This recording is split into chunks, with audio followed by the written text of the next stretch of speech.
Hello everyone and welcome to another edition of the Community Spotlight. We had a vote between Hollow Knight and Axiom Verge for today's show. Bit of a Metroidvania vote. And Hollow Knight had a resounding victory. Tonight we're going to have a showcase of Hollow Knight runs of a variety of categories to show off how differently this game can be played.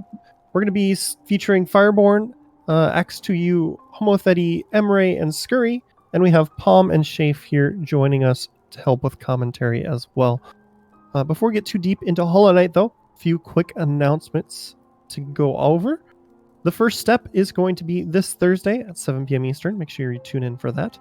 Prize submissions are still open for AGDQ 2020, and you can find information about that and how to submit at gamesdonequick.com. There's a link on the left-hand side of the page. And of course, Frame Fatale submissions will be opening December 15th and running through January 14th. Find information about that at gamesdonequick.com/hotfix. So, Palm, Shafe, how are you two doing today?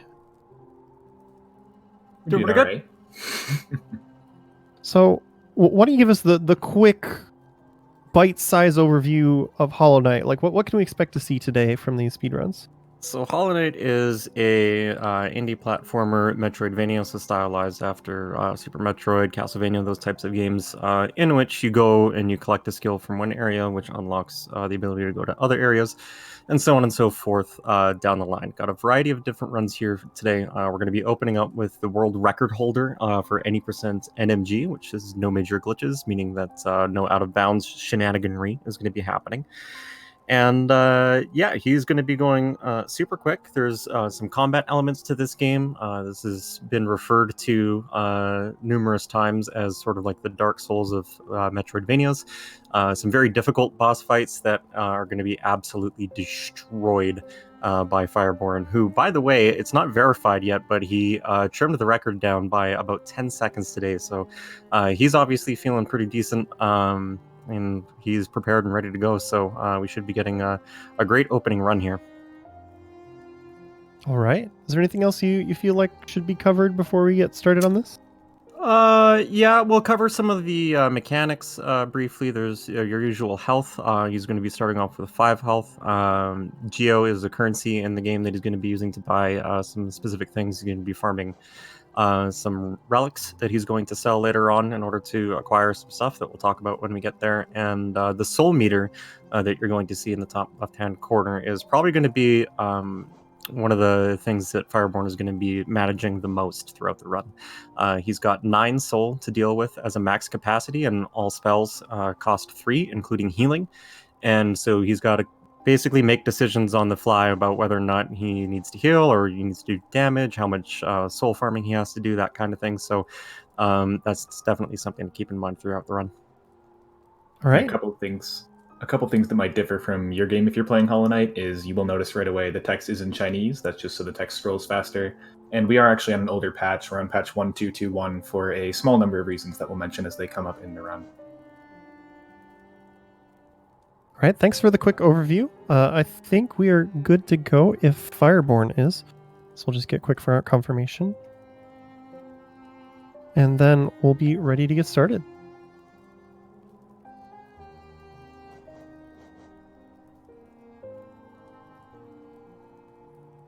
Yep, looks like he's good to go.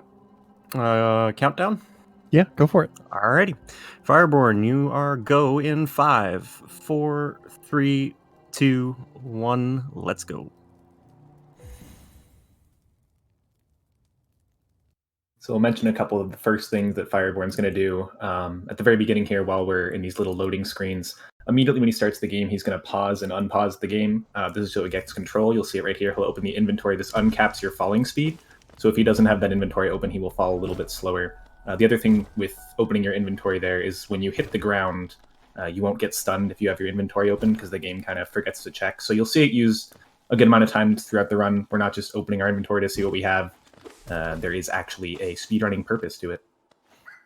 Yeah, and it's one of the reasons that we play on patch 1221 as well, because that ends up being patched out. So we're just in King's Pass here, short little introductory area of the game, teaching you basically how to move around and jump and some of the hazards that you're going to be encountering throughout.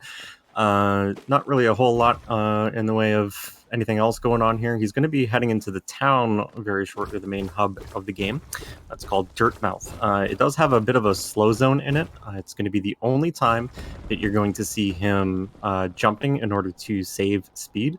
Otherwise, his speed is going to be static, minus dashing, of course, later on in the run. So you'll see him right about as he crosses the second lantern here. So he's going to start jumping, and that just allows him to maintain max speed. And he's going to head straight down into Forgotten Crossroads, and we're going to be picking up our first skill of the game in a couple minutes' time. It's going to be the Fireball, Vengeful Spirit, which does 15 base damage, and then we're going to be getting a charm that is going to upgrade it to 20, and that is going to be our primary source of damage throughout the run. The nail, for all intents and purposes, the sword that he's swinging right there, is going to be used largely for just farming soul, having a fun time in that room, taking a lot of unintended damage.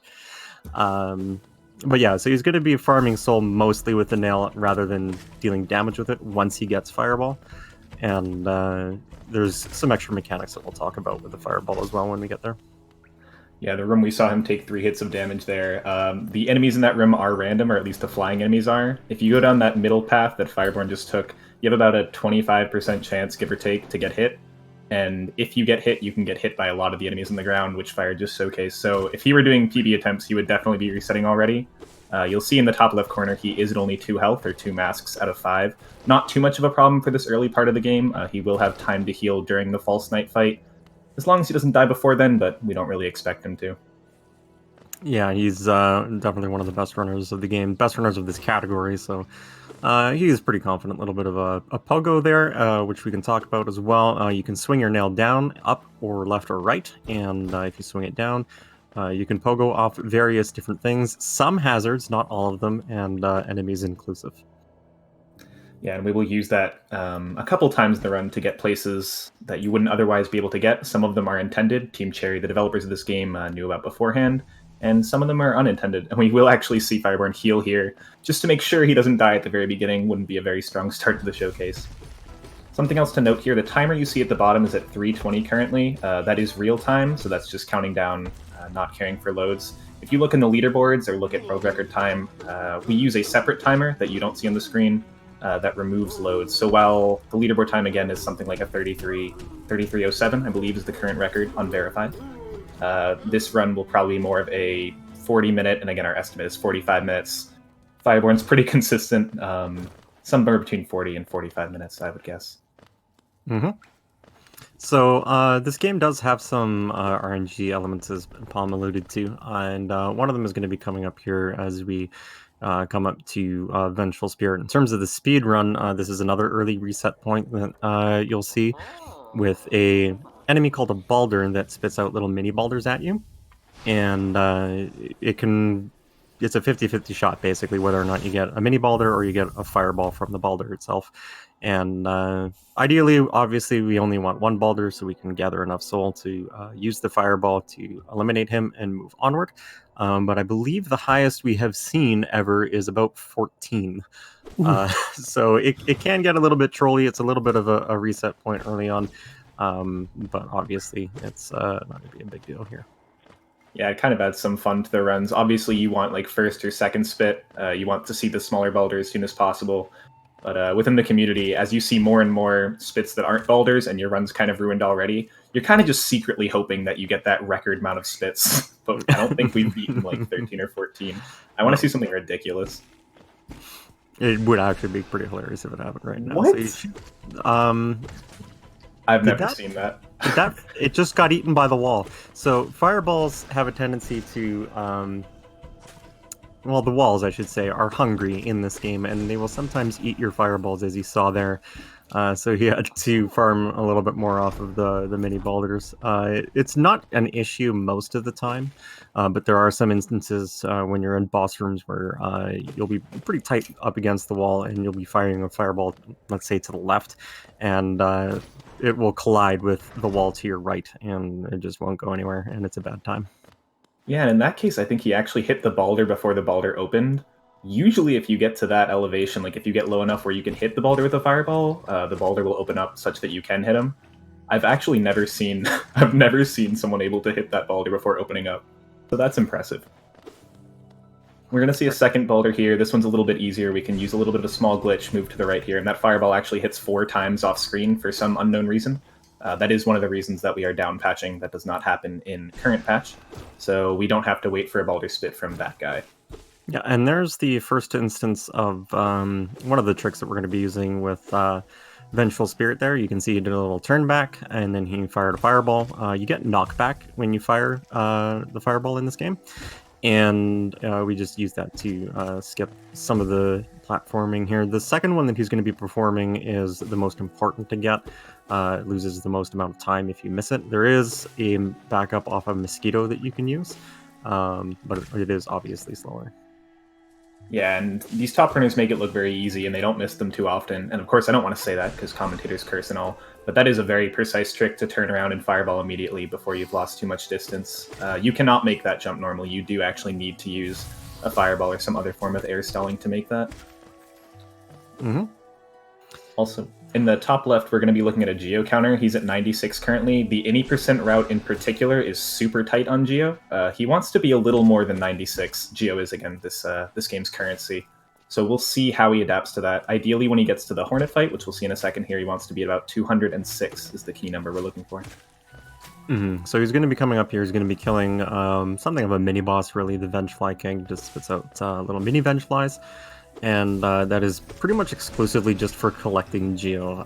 There are a few things that we want to buy in the game, some benches, some tolls that we need to traverse through the stag stations, which are the game's fast travel system. And also we are required to have 1800 Geo for the way that this category is routed in order to buy the Lumafly Lantern, which will get us through dark rooms normally, but it's actually a hard lock for the route that we take to go into Crystal Peaks. Otherwise, we would just ignore it and do every room in the dark. But I'm sure that question will come up. We'll mention it again as the time comes. But now we have defeated the Vengefly King, gathered some of that Geo, and like you said, Pum, he's about 8-ish behind where he'd want to be, but it's not too big a deal. He's going to just make sure he pauses and collects off that Moss Charger there and sits at 205 much more comfortable. Yeah, and again, if he's only 1 Geo down, there are a few places in this run before he needs to use all 206 of that Geo, so he can get lucky and just get a spare Geo. If not, it's pretty quick to just kill an enemy. Pretty much every enemy, if you kill them, gives Geo in this game. Only needing 1, of course, he'll be fine. This is, in fact, the Hornet fight.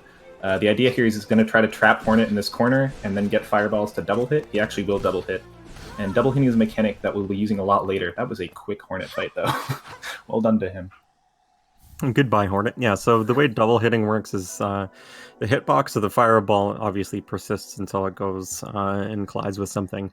And if an enemy is moving away from you, the iframes on the enemy will expire in time for the Vengeful Spirit to strike again. So in that case, you saw he did 30 damage with 1 fireball instead of the normal 15.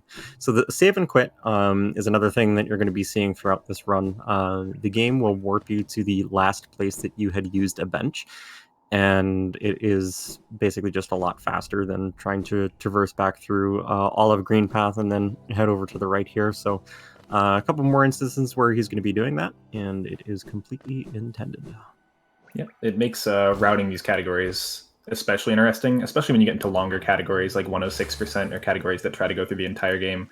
There's a ton of just benching at seemingly random parts and then just quitting out because it'll warp you right back to there, which is not considered a major glitch. Nope. Yeah, that's just Completely intended. how the benches work.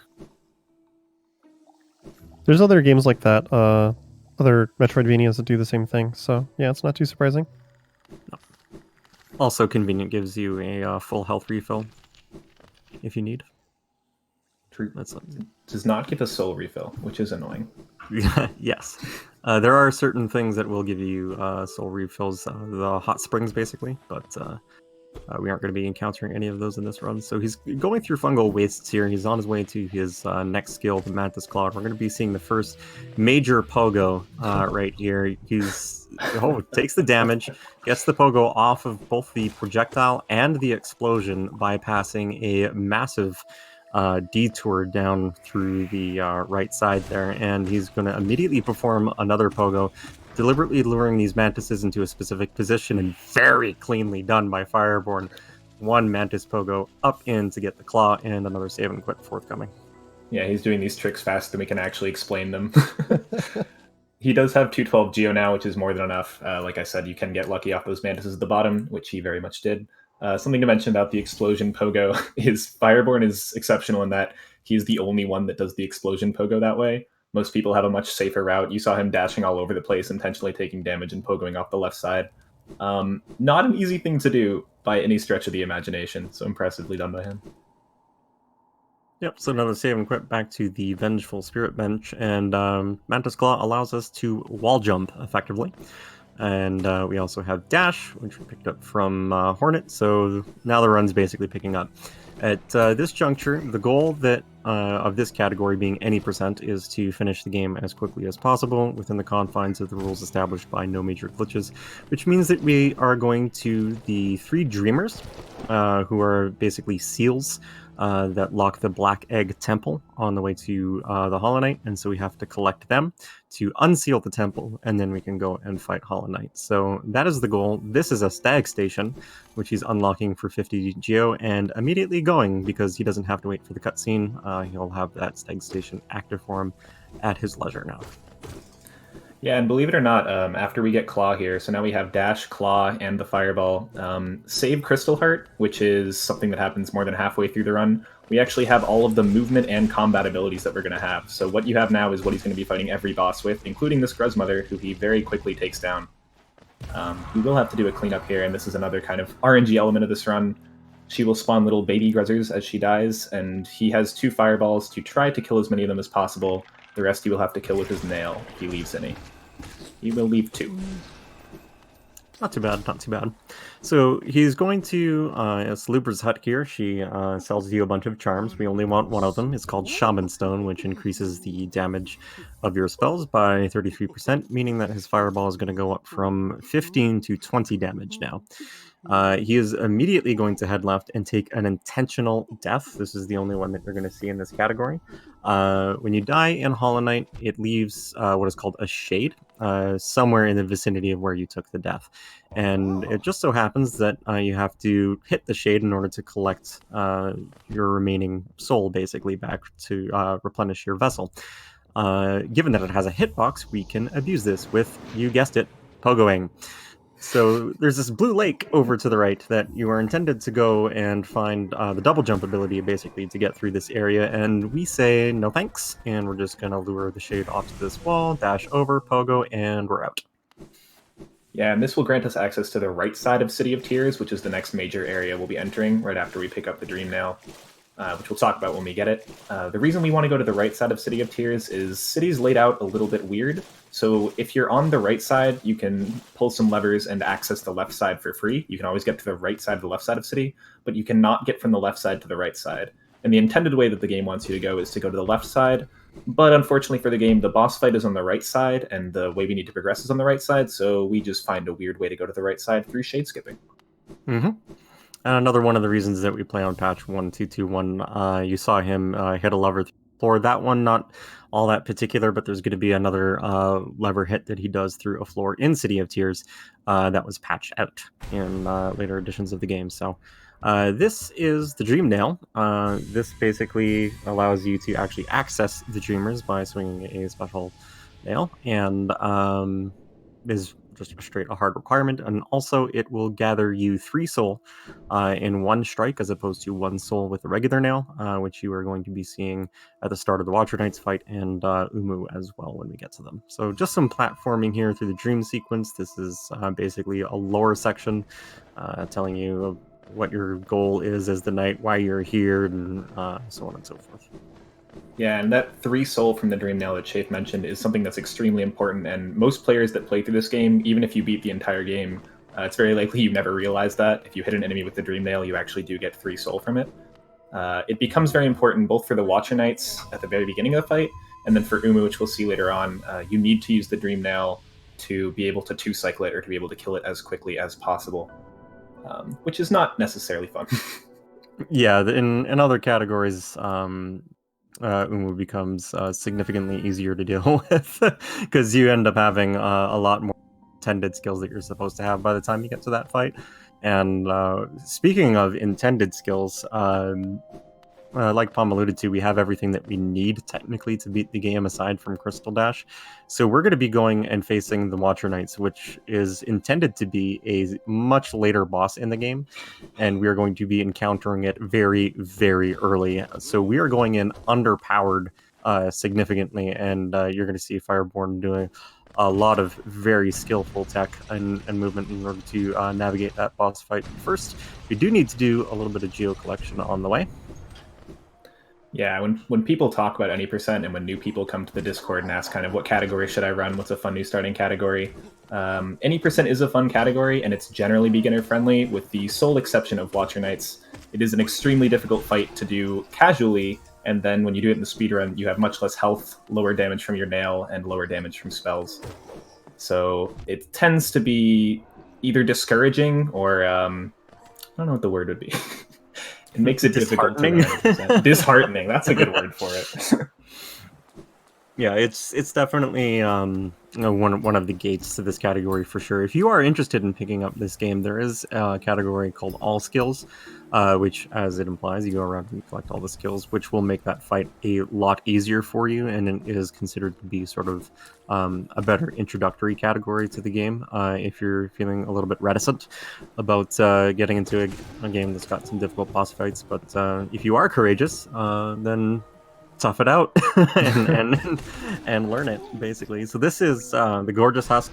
We're going to be seeing the double hits in action here again from the Vengeful Spirit, deliberately maneuvering in such a way that the Husk jumps over and we can get fireballs as she's moving away.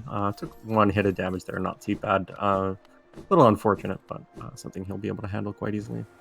Yeah, we'll almost certainly see him heal back to full before Watcher Knights. He'll make sure to get the soul in this small section, so he has that soul to heal. We also saw him take a bit of a safety bench a little bit earlier in City. That is not a required bench. You can take it to get back to full health, which he did, I believe, heal 1 mask of damage off of it. But for a marathon run or a run where you cannot reset, it's basically required, because if you die to Watcher Knights without that bench, your run is very much ruined. Yeah, it would be super, super dead, because you would have to do Shade Skip again, which means that one of the things we didn't mention about the Shade is that you lose all your money until you go collect your Shade. Here's the lever skip I was talking about before, by the way, and a little quick dark room. Very nicely done. Nice setup there. So you lose all your money, and when you collect the Shade, you get it back again. But because you have lost your money, and you would have to take another intentional death in order to do that Blue Lake skip again, there's no way you'd be able to recover your geo, and so it's pretty much a run killer. This is a dev-intended chandelier that you can break that immediately kills one of the Watcher Knights. So, pro tip for your casual playthroughs, but you wish you knew about that one if you didn't. And here's the Dream Nail, and gets 3 soul off of it. Fireball, wow, the Watcher Knight is moving away, very nice. He gets 1 Watcher Knight in this first phase, and he'll be dealing with 2 very shortly. Gets the hopping pattern twice in a row. Big unfortunate, but he takes care of the first one cleanly. Yeah, you can't actually use your nail when they're either rolling or hopping. You can Dream Nail, but you generally don't have enough time. And you'll see Fireborn every time they're rolling away try to get 3 full hits of damage off of the Fireball. He's getting extremely unlucky. They do actually have a slash ability, and you'll see it right here, where you can actually hit them, but he does not seem to be getting that from the game. He's getting kind of unlucky RNG, and you'll see he's already at 2 masks of damage. That's how dangerous this fight can be. 1 mask of damage, and we're praying he doesn't have too much time to heal unless he kills this guy quickly before the next one spawns. It looks like he will have time to heal here. So now he will have 1 spare hit. Yep, back up to 2 HP, full soul.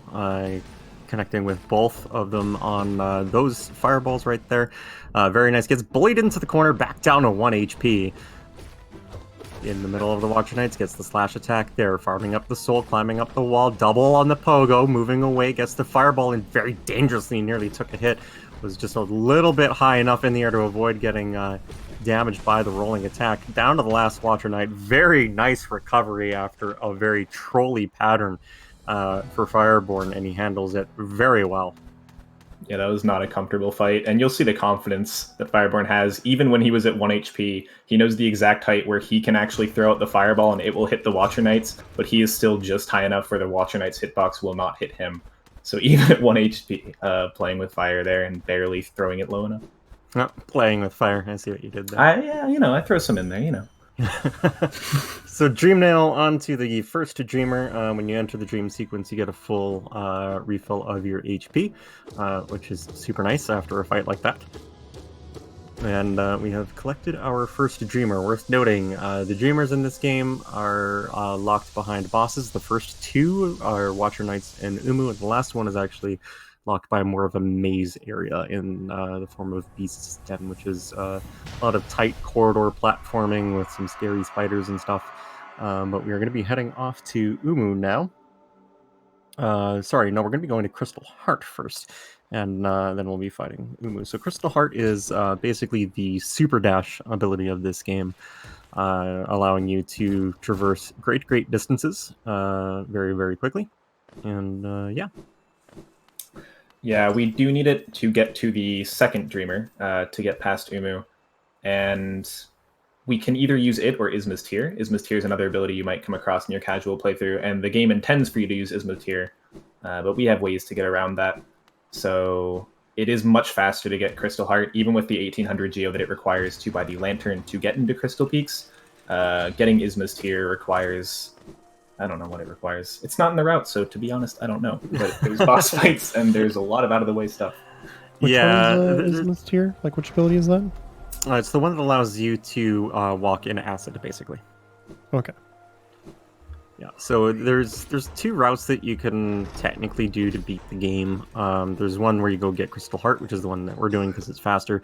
But you could also just go get Isma's Tear, and because Crystal Heart is faster, not only as an ability, but as a route, we have opted to go with that, of course, which requires picking up some of the relics to talk to the relic dealer. That's Lem right there.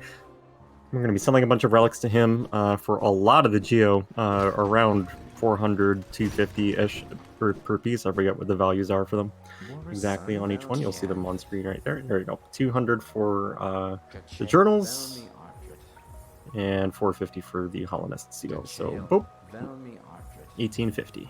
Very nice. Yeah, to be honest, I don't know how much I'm just mashing A at this point. I have no idea what they cost. We are actually a little bit short. So the geo that you need coming out of this area is, again, the magic number, and something helpful for new people is 2322, 2322 to have enough geo by the end of the run. These guys will barely not give him enough. He does need 5 more geo, so we'll see him collecting a little bit of soul in this room, most likely, and he'll be able to... Oh, don't take that hit, but he'll be able to fireball enemies in the next screen to get more than enough geo. Yep, and this is the first run as he's just traversing here and basically doing a little bit of geo-farming on his way to Crystal Peaks. Remind you, this is not the only run that we're going to be showcasing here today. We've also got Path of Pain coming up after this by X2U, Low Percent from Hamothity, Pantheon 5 from Emery, and then Scurry is going to be closing it out with True Ending for the end of the day. So just waiting on this little stag station here. We're having fun with some pogos, and we're going to be heading off to Crystal Peaks. Yep. And Crystal Peaks is a pretty fun area. It is very movement heavy. There's some RNG, but compared to the rest of the run, it is fairly minimal. There's no real boss fights, but there's like a lot of little strats in every little screen, every section that you can use to save a bit of time. So it's something that even as you improve and your times get lower and you continue to run the game, Crystal Peaks is still something that's kind of fun and fresh, and you can always find new strats for. Yeah, it's probably one of the more pure platforming sections of this category. Like you said, not a whole lot in the way of RNG elements from a lot of the enemies. There is one particular strat that he could go for, which we have called Pogax, which is questionably consistent. We'll see whether or not he goes for it. It's a little bit faster, saves almost no time, but it's swag, so of course you have to do it.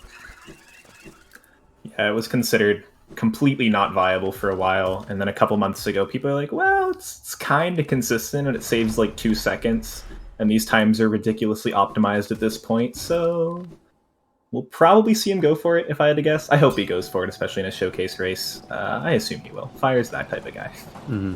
One small thing that you may have noticed there as he opened up that gate with the toll is that he looked down. We don't know why exactly, but for whatever reason that makes the toll pop up faster, or the gate open faster. There it is. That's the Pogax. Very nice. And it was Scurry that found that, so call it Scurry Lookdown. And that was Pogax we saw on the separate screen. He got a nice throw from that miner to pogo off that axe. Again, Pog axe, pogo axe. It makes sense. We might see God Pixel here. The hitbox here, unfortunate. The hitbox between the laser and the actual crawler, the actual enemy there, does not completely connect, so there is a little bit of room that you can actually jump through that. Fire did not hit it, but still just damage tanking there instead of waiting for that laser to run out. Does save time anyway. Yeah, fair bit of intentional damage that you take here. There's a cycle that he's going to want to hit in laser room coming up, whereby you basically need to damage tank in order to make the cycle. So let's see him drop down here, and nice inventory fall, one of the longer ones in the game. And he's going to be coming up across some of the conveyor belts here. Let's see whether or not he goes for Homothety Fireball, reverse Fireball. Yeah, some people do that. Okay. There's one of the intentional damage tanks, and it looks like he's good to hit the cycle. You're going to see him do a jump stall right here, and then go under the platform and drop down, and he's going to acquire Crystal Heart. Yeah, Fire did basically every strat in Crystal Peaks, which is pretty cool. I mean, he missed God Pixel, but he went for it, and that's what counts. Mm-hmm. All right, so now we have Crystal Heart. We have the ability to perform a couple skips that are going to allow us to get to Umu through unintended ways without Isma's Tear. One of them is an acid skip where you can cling onto the wall with Crystal Heart, and then you can do the super dash over. It's pretty forgiving, all things considered, compared to a subsequent skip, which you'll be doing later, called Queen's Garden Access, or QGA. Which is significantly more precise and is definitely one of the hurdles, I would say, of learning this category. There is an alternate route that you can take instead of doing QGA, which loses, I think, about 40 seconds. Yeah, it's somewhere in that. We haven't exactly timed it. If you're getting a top time, you're probably not going for it. You're probably going for QGA. This, as Shape mentioned, is the first acid skip. We do stay pretty close to the acid there because we have to get under that roof. It does not compare to the the precision that we need for the acid skip later on. And a nice clean fall here. He will be coming up to Umu. Umu is the jellyfish boss, as you may have guessed, given that we are in the jellyfish area. It will guard the second Dreamer. He, she, it, whatever you want to call Umu will guard the second Dreamer. I'm not exactly sure. And the idea is you can two-cycle Umu. When we say two-cycle, we mean Umu will open up to be able to be attacked. Quarrel will force Umu open, I suppose. And you only need Umu to do that twice before you kill it. It is very difficult, and oftentimes we will see a 3-cycle, but we'll see how we can do here. Coming in with 0 soul is not a great start, though. Yeah, he went left side, which is marginally faster than going right side. No enemies to farm on the left side for soul, unfortunately, so he's going to have to manage his Dream Nails here. Gets 2 in early on, very nicely done. And he's looking to lure Umu down and towards the right, so that the position when he goes back to the central platform there will allow for some double hits. Looks like he's getting an extra attack though. Yeah, Umu is super high here. Normally Umu only attack 3 times. We're going to see 4 here. It tends to have to do with how high Umu is. We don't exactly know how to prevent it. It does make 2-cycle harder. I don't know his setup exactly, and he doesn't have full soul here, and Umu is in an absolutely horrible position, so we won't be seeing a 2-cycle, unfortunately.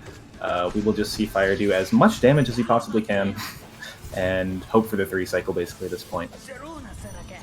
Yeah, it's a very, very tight window in terms of soul management and the actual time that you have in order to be able to get off your nail slashes and the vengeful spirits in order to be able to even get the 2-cycle. 1 double hit there at the end, maybe. Yeah, he got the double. I don't think he had enough soul actually to do the additional damage he would need. Regardless, it's going to be a 3-cycle.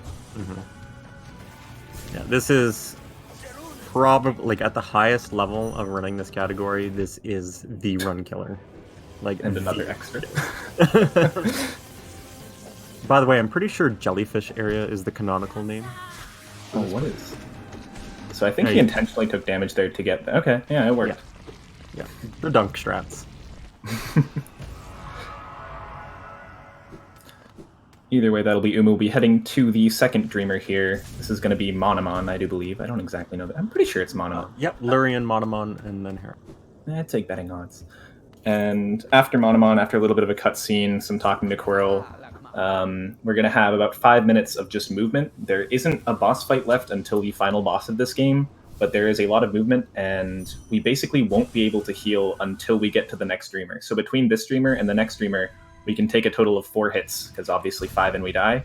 And to make matters worse, there are 3 spots where we intentionally take damage. So you basically have 1 hit of leeway in 5 minutes of platforming.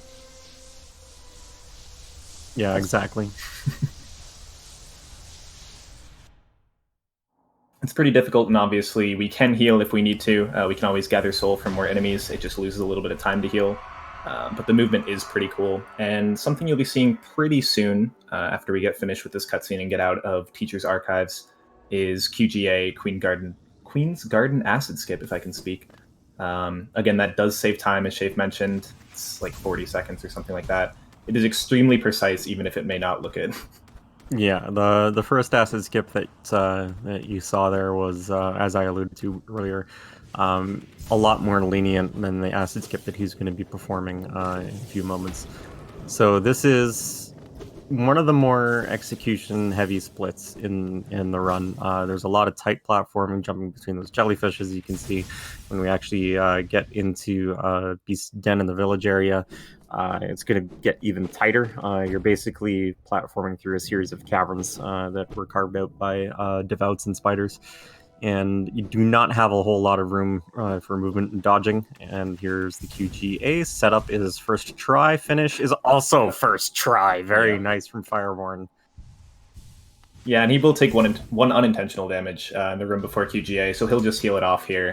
He has enough time to get 3 soul. That's not too much of a time loss. But yeah, first try QGA. Certainly something to be happy about. Not an easy trick. Another not easy trick, or less of a trick and more of an RNG fest, is this Mantis Arena coming up. We'll see what setup he goes for. He needs to get a double hit on this first Mantis, and he will. The fireball hit twice, and now he has 2 Mantises and he has 2 fireballs to kill him. He'll miss the first one the first time, but he'll double hit it the second time, so he does get 2 hits on both those Mantises. A very clean arena. An intentional damage here to warp down to this lever, because the game accidentally has the warp zone stretching too high there, and very good room overall. Mm-hmm. And dropping down, a little bit of extra farming there. Off of Flying Frog Face Boy. Yeah, we're a little bit more relaxed. Again, these aren't the easiest areas to go through, but after Mantis Arena, he has a little bit of leeway before we get to Beast Den. These aren't too difficult. He's going to make sure to collect full soul, and we'll see why once he gets to Beast Den. Full soul will help him kill the first enemy there faster, and obviously speed is what we are about in a speed run. It is named for a reason. Yeah, need the fireballs for the devoutes coming up. One more hit. One more. Come on. He has a spider down here he can use. Yeah. He also has one later if he doesn't want this one. He doesn't want that one. Okay. It looked like he went for a swing there, but on the left one, yeah. Yeah. One right before the room transition. Yeah, he will have one more spider that clings to the wall coming up right here. He'll also have a safety that you can get where a spider takes a little bit to spawn in. You don't really want to use him. We'll see if he can get a pogo here. Yep, he gets his last soul on a pogo, getting by that guy really quick. Yeah, that's the ideal way to go through that room, honestly. Yeah. If you need to get that one extra hit of soul, just that one little pogo. Very clean. And now we're going to go sit on a bench because, we've been going fast now for 34 minutes and we need to take a break. So tired. Yeah, hey, we have friends. Sometimes you just need a little bit of a break, Yeah. It's so good to have friends. They're so comfy, so nice. Oh, I think. Oh, they're putting me in a blanket. Oh, little spider blanket. Shafe, I feel like you're scarred from this area. I like spiders. What are you talking about? So this is the first devout. We will use 3 fireballs here, and then we will intentionally dash into it. It does less damage to dash into it than get hit by its claws. It also gives us enough time to get full damage off on it. We're now at 3 HP. There is one more devout later that we will be intentionally doing that. So 3 HP now, effectively 2 HP with the intentional damage that he's going to take later, and he has to dodge basically all these spiders in the walls that he has to go right past. He will get hit by the projectile by that one. That was his one hit of leeway. We'll see how he does. There are about 2. I think there are 2 more. This guy's really rough, and he gets it really nice. Yeah, the spider before that one is actually incredibly creepy. Sorry. I'm upset he didn't free the grub. I was like, did you fall off the chair? I almost did. I'm upset. I thought he was going to free it. He faked me out. I know. Pretty much every runner except Fire frees that grub. And, of course, Fire's the record holder, so, Maybe people should take a page from him, is what you're saying? No, that's not what I'm saying at all. You need to free that grub. In order to get the competitive edge, you need to not free the grub? Well, he even stared at it. It doesn't lose time. He just stared at that grub. That loses time. He just looked at the thing. Run unverified. Alright, so we have unsealed the Black Egg Temple. You can see it disappearing there as we have collected the final Dreamer Hera, which means that we have access to the final boss, the Hollow Knight himself. Yep, and he also has enough geo. I think 254 if I saw. Yeah, 254. We do need to take one last stag station, one last visit to our stag friend to get back to the beginning area of the game. And that is where the Hollow Knight resides. Spoilers if you haven't played the game, but at this point you've watched quite a while for not having played it and not wanting spoilers. To be fair, it hasn't been super spoiler heavy. No, this category is probably the least spoiler-ish of the runs that we have here today. Path of Pain is just kind of like a showcase of one particular area, as is Pantheon 5. Low Percent is kind of this run, but done with less stuff. True Ending is going to be the most spoilery category, so if there is a run that you do not want to get spoiled on, it would be the one that's coming at the end of the showcase. Yeah, and even True Ending. I mean, all of these runs, we go through relatively few rooms in this game. Hollow Nest, which is this world, and just the game in general is massive. There is a lot of content that we do not go over in this category or in True Ending. And besides, we're skipping all the lore anyway, so... True. So, as you've probably figured out by this point in the run, the Hollow Knight, what we're going to be trying and doing is very similar to the Watcher Knight's fight, where the Hollow Knight has a standing slash and a dash attack that he does. Those are kind of sort of the ideal ones, particularly the dash, because the Hollow Knight moves away, allowing us to get a double hit with the Vengeful Spirit. So you're going to be hoping to get that if you're Fireborn in order to make the fight go as quickly as possible, as we free the Hollow Knight from his chains and the fight begins. Yeah, the worst attack you can get is a parry, because then he becomes invulnerable for a little bit and he'll just slash back at you if you hit him, so you have to kind of just stare at him and growl because he's wasting your time. Either way, we're going to start the fight. There's going to be a few screams throughout this fight, which is the game's way of telling you how far, and there's the first parry, of course, which is the game's way of telling you, and the second, which is the, can I talk? The game's way of telling you how far you are through the fight. The last of these, we can do something called Scream Skip, which is we can intentionally take damage while he's screaming to gain control back of our character and attack the Hollow Knight in times that we otherwise would not be able to. And we are at 4 parries in the course of like 2 sentences. 2-to-1 ratio. I like it. Yeah. So as the Hollow Knight goes through the various different phases, he gets extra attacks. As you can see, he did the little ground slam there, which spouted columns of fire. Gets a dash there, but unfortunately did not have the soul or the timing in order to be able to get the turnaround on the fireball. Hollow Knight stabbing himself is the indicator that you are heading towards the last phase. He also has a possibility of floating up in the air and shooting fiery projectile. There you go. Not floating up in the air, rather. Another ground slam attack, jumping over the slash there. Looking for a dash. Nope, gets another ground slam. Here's Scream Skip. He will get to the middle, yep, and he'll get it in time. That's a really hard... Well, it's not too difficult, but it's a really hard timing. You have to know exactly when the Hollow Knight is about to do the Scream Skip. Yeah. That was quick. Okay. That was quick. And, yeah, so on the fade to black here, we're basically going to be at time. Is it on the fade to black or after? It's a little after, but just call it. It's a loads thing, so we'll just call it on the fade to black for the purposes of this. And there we go. GG to Fireborn, 40 flat. Very nice. What a nice even number. Yeah. It is.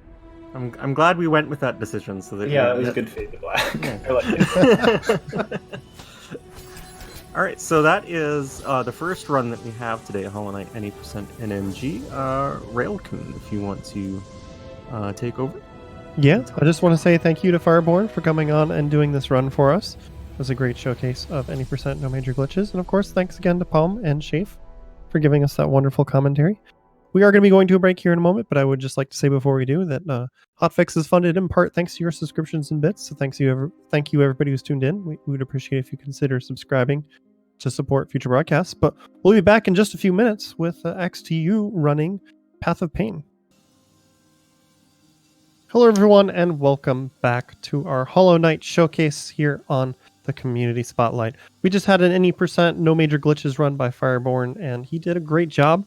So thanks again for that. And we're going to be moving on to our next showcase. It's going to be Path of Pain by Axe2U. So why don't you give us a quick rundown on what Path of Pain is and what you're about to do for us?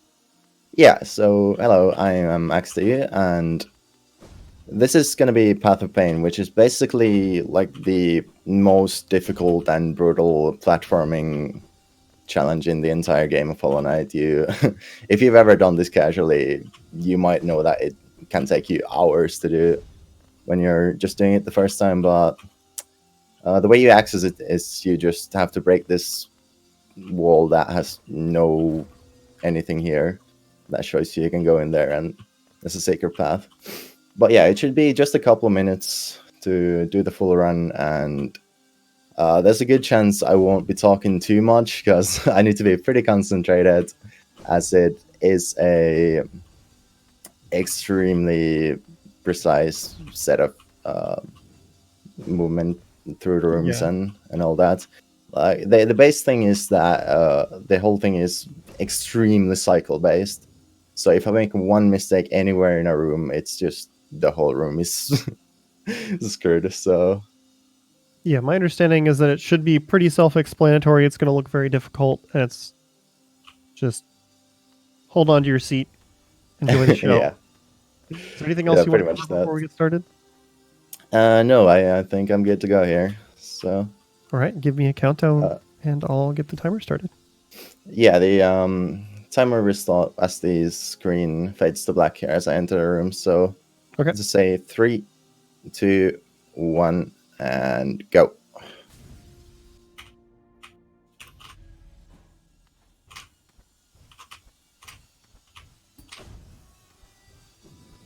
Oh crap, that's not good. Not the strongest start, as those guys can be a bit annoying with the sharp shadow as you dash through them, but we'll manage. We'll manage, as I said. Yeah, this is sort of what's happened the other times we've had Path of Pain on GDQ. You know, little false starts, then we get going. Yeah. We just gotta get that momentum going.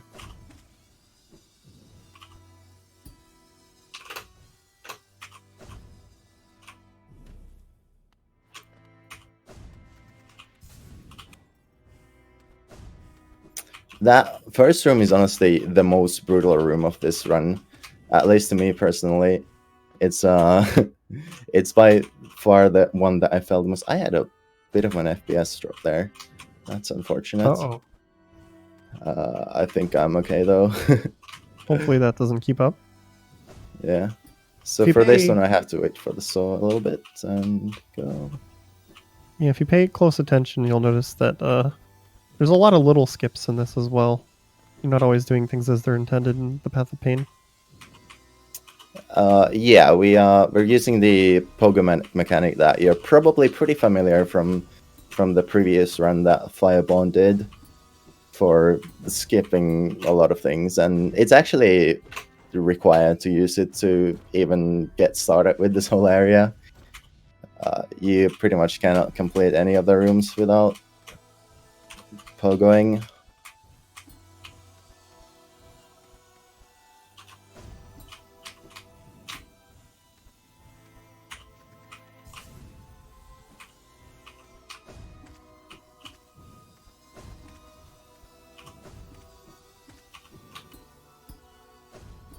All right. So this is going to be the last room of the entire run already. So, oops, I need to reset this as it is the most cycle-based one. You basically can't make a single mistake or... Oh no. Alright, I'm gonna just go back here. Because you need to get a fairly precise crystal dash off of that wall here in the beginning. Like so, and then you can basically hold the right button for the entire room and you'll get straight through just like that. And then we have just a couple enemies here we need to deal with. And that will be the run. I'm just gonna tell you when the timer stops here as the screen fades away. But yeah, that's Path of Pain. not the smoothest. It was a good showcase once we got started. Well, like I said, it's a quick thing. It's a big challenge run. It's way That's harder time, by the than way. Axe 2 made it look. Phew. But since that is such a quick run, we are just going to switch right over to Homotheti, and Axe 2 is going to be helping to commentate as we move into low percent. So thanks, Axe, and we're going to swap over. Yeah, you're very welcome. All right. We are on Homotheti's screen now. So is there any quick overview, like what we can expect to see differently for low percent that you'd like to go over before we start? So yeah, we just saw Fireborn finish his run. And so the any percent NMG route gets 16% of the items, according to the way the game tracks completion. We're going to cut that down to 11% here, skipping Hornet, Mothwing Cloak, Shaman Stone, and Gruzmother. And people sleep on that last part, but actually skipping Gruzmother is going to take us on a completely different route around Hollow Nest. Because we still have to get to Lantern the long way. So yeah, if we're ready to go, I'll jump into it. Yeah, I'm ready when you are. Okay. Oh, sorry, I didn't do a countdown, but I think the timer should start right about now. Okay, we fixed it. So I assume the beginning part here is going to be mostly the same? Almost. Actually, right out the gate, we're doing something a little different. In any percent, we had this kind of multi-layered geo route where we wanted to save enough geo to buy Crossroads Stag and then Shaman Stone, then move into Lantern. Here, we're buying Crossroads right away because we're not coming back for Shaman Stone later. And right after Vengeful Spirit, we're going to skip Mothwing Cloak instead entirely, and actually showcase an entrance to Fungal Waste that you don't see in any other category, I believe. Yeah, no, it's not done anywhere else. Yeah, it's really slow compared to that entrance from Crossroads.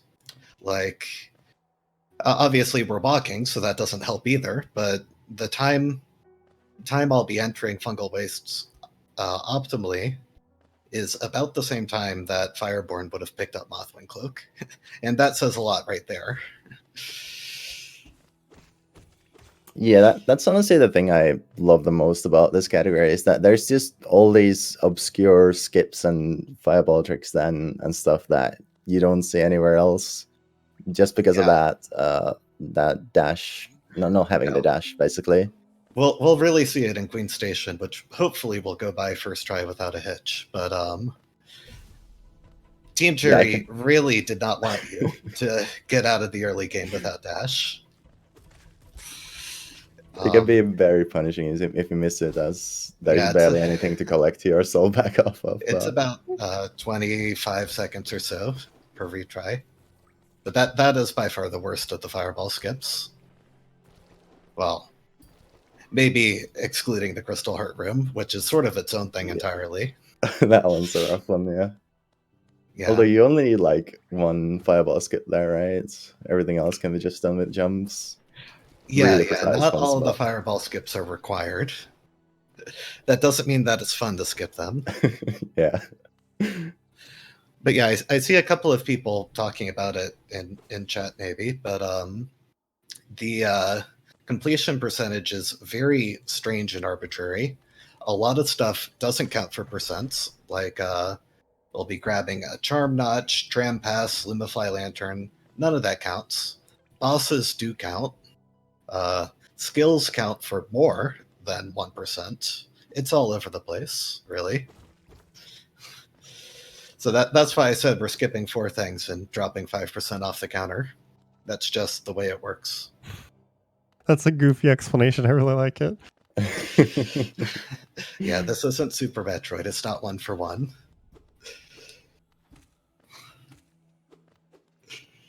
Ooh, there's a nice long explanation in chat going into it in detail. Oh, dang. Yeah. You can check that out if you want to see exactly where the 11% comes from here. So here we just have the false note fight again. It's the other game's very much the same as any percent as mentioned before. Just go through these, but then after we do hit the green path, we gotta head down into that Mantis Claw area. Yeah, there are a few categories that do kill False Knight because, for one thing, the 200 Geo reward is really helpful at the start of the game. Obviously, in this run, we don't really have a choice. Killing False Knight is banned, since it certainly won't help us beat the game.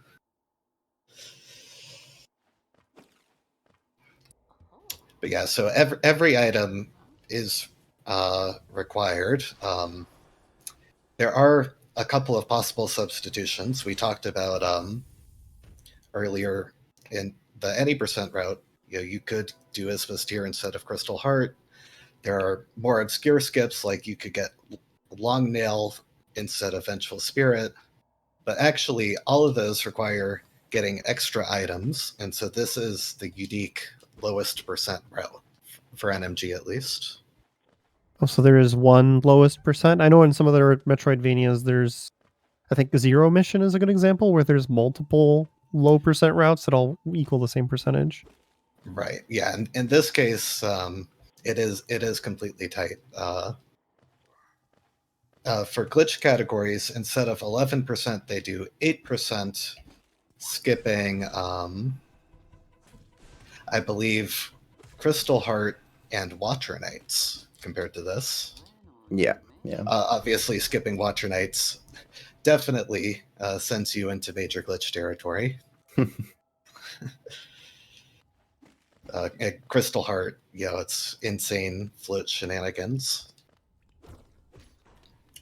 Funnily enough, this is a little off topic, but the old route for low percent, no load dependent glitches, which is sort of our middle tier glitch category, used to have a 4-day world record because it had some essence farming strats.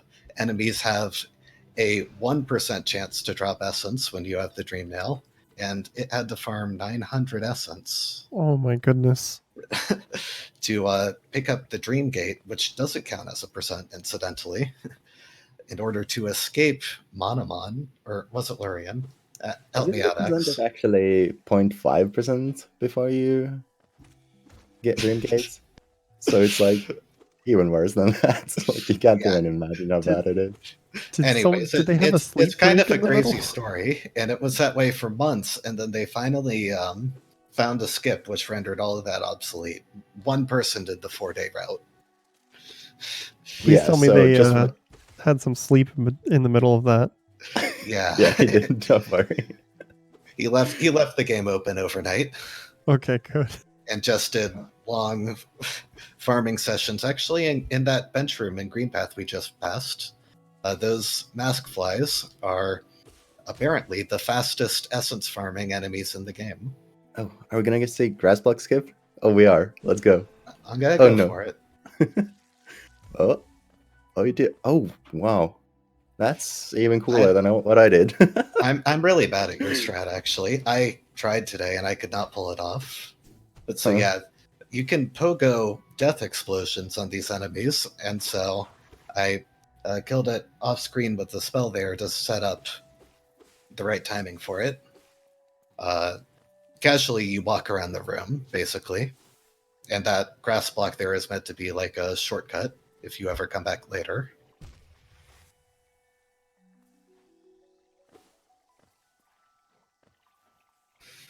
All right, so Alright, coming just up here pogoing it. on the run-defining skip, not glitch, really. So we saw a couple fireball skips when Fireborn was in Green Path. Nothing like this one. And this is why low percent is sort of the rarest Hollow Knight category. Yeah, I think people are pretty intimidated by this, and also people are just not fans of not having the dash because Yeah, it is kind of slow. in general, it's bad. All right. Here we go. Okay. Thank Nice. goodness. First So, try. Easy like I peasy. mentioned before, 25 to 30 seconds of farming Fog Canyon jellyfish if you fail that. And it is a walk of shame. Yep. Thankfully, though, now we can just head straight to Mantis Claw. I mean, there is the explosion bug that we have to do before that still, which And is the actually Mantis going to be a bit Claw. different from any percent as well, as Yeah. we don't have the dash. It's a bit more difficult. Yeah, when I first started low percent, I was pretty set on Crystal Peak being the hardest area, but as I've played it a bit more, I've sort of swung around, and now I'm terrified of fungal wastes. The clawless movement really doesn't give you much leniency. Actually, you hear a lot of the glitched runners talk about this because they do a route that comes here before Dash or Vengeful Spirit. So they also have to do this itemless Mantis Pogo, which can be really devastating to them if they fail it. But yep, Yeah, so it's kind of crazy how much easier Dash makes all of these tricks that we do, even though they're basically the same tricks. You just have one more ability, but they're just so much more difficult in this version. all right, Oh no, this is a bit spooky, huh? stay in the corner here. Not going for world records here, so I'm not going to do crazy damage boost shenanigans against the mushrooms. I mean, you did do a bit of that there. Optimally, kind of want to wedge yourself in the left corner so you can hit both of them with VS, but then you have to be far enough from the wall that it doesn't eat your fireballs, and so normally that means standing in the hitbox of the left mushroom, and I just don't even want to think about it. Yeah. But yeah, I've had experience doing that room in 106% where we have like a lot more things, and even there it can be really annoying if they don't cooperate with you, so I can only imagine doing it without dash. Yeah, it's just set up in a really annoying way. But so you probably just saw me pick up that charm notch. Obviously not required. We're not even getting any charms, but it refills your health. So, and it doesn't count for 1%. So it's really convenient there. Sort of halfway through this really long trek to Mantis Claw. Yeah, it's quite strange actually. It didn't used to do that on the older patches, but then they just changed it with no particular reason to change it, and now it heals your HP. And it's actually incredibly broken too. Oh yeah, with Fury and stuff, you can have effects 100%. stuck on you. Yeah, you pick up the charm notch on 1 HP, and you actually store the Fury state until you heal or take damage, I think. Yeah, exactly. All right, here we go with the Mantis Pogo. Let's see. Yeah. It can be quite tough. Mm-hmm. Oh, take two. Oh. Yeah, I set that up maybe a little bit too far to the right. Yeah, let's see here. Not getting the right movement on this guy at all. That's good. Oh, there we go. Now you just have to fireball skip to the other side, right? Yeah, you can go up to the left side, but it's a little higher. Nice. And honestly, every inch, you fight for here. So doing the fireball skips to get over is just a compromise you have to take, I think. Overall, very smooth for a itemless co-op ago. Yep. So now, every other category, you'd be quitting out, going to City of Tears, either through the City Crest store or through the Shade Skip. Actually, we aren't going to be shade skipping at all. By the time we get over to Salubra, it's going to be from the other side, since Gruzmother is off limits. So instead, sort of the next logical thing for us to do is go get Trampas, because that's the only way we're getting into City in this run. And Trampas does not give you a percentage for some reason, so it's really convenient for the category. Does it? Yep, that's true of a lot of the quote unquote items. So skills, things like spells, movement items, and so on, those do give percentage, but keys, tools, so on and so forth, including Trampas, are freebies.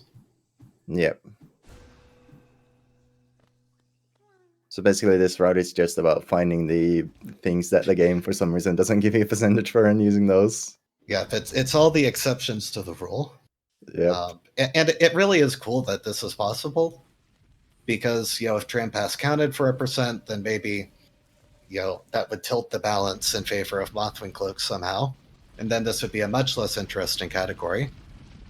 For sure. But we're seeing a whole lot of Deep Nest in particular that. Oh yeah, you're gonna do the entire Deep Nest in the Dark to Hera, right? Oh, I'm somewhat well known for being a Deep Nest fan. Yep.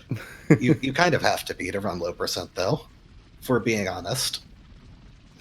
Yeah, you can't do this without doing Dark Deep Nest. That's just the only way. There are modifications to the route to put Dark Deep Nest off until the very end. I don't even think it's that slow. Maybe losing, certainly less than 2 minutes. But yeah, I guess no one runs it, because if you're going to bite the bullet and do Queen Station skip and dashless Watcher Knights and so on, what's a little Dark Room on top of everything else? Easy peasy, no big deal. And just in case and anyone missed Firebond's run or anything, by the way, the thing with opening the inventory while falling, that's just because on this patch you can open your inventory in there and it basically uncaps your fall speed, so you just fall really fast. That's the only reason we do it. And it also cancels hard fall animations, which can be really nice when you panic and fall 2 screens. Yeah, it's similar to Moonfall if you're familiar with Super Metroid, just way easier to set up. Just have to pause instead of doing fancy setup before you go off the ledge. Much easier. Although there can be some awkwardness with getting that perfect inventory cancel, because it doesn't want to close right when you land. There's finesse involved. You'd have to ask Axo. He's the King's Pass world record holder, the master of finesse and itemless movement. Yeah, there's I mean, it's not that complicated. There's just a delay between pressing the button and actually gaining control, so timing it for exactly the moment you hit the floor can be a bit tricky sometimes. So if you unpause too early, do you still get the hard fall? Yeah, if you unpause too early, you gain control before you hit the floor, so you get the full hard fall animation. Right. If you do it too late, you still get to cancel it, but you lose a bit of time because you do it too late. It's a weird scenario where it depends also on how fast you're falling, but optimally, usually you want to cancel it before you hit the ground, and then you can move the instant you touch, I think.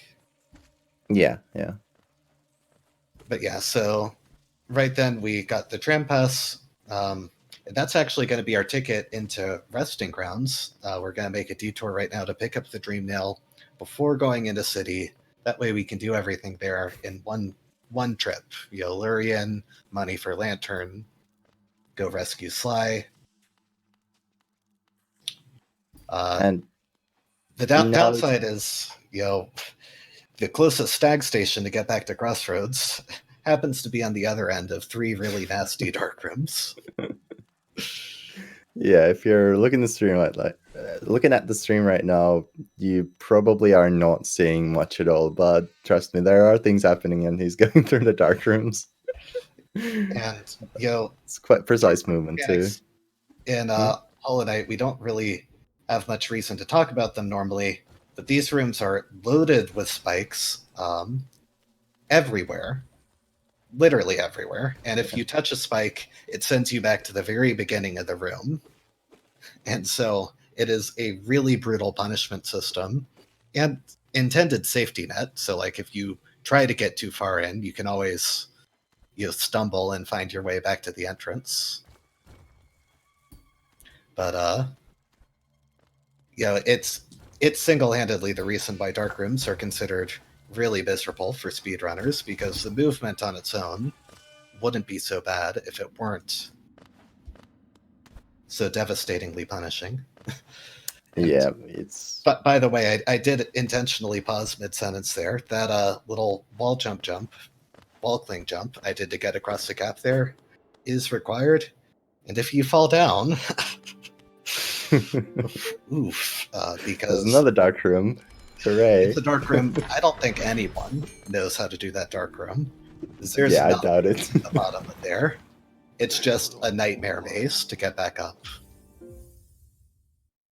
I've Yeah. actually practiced it in the light a little bit for any person, just in case like I fall in a tournament match or something.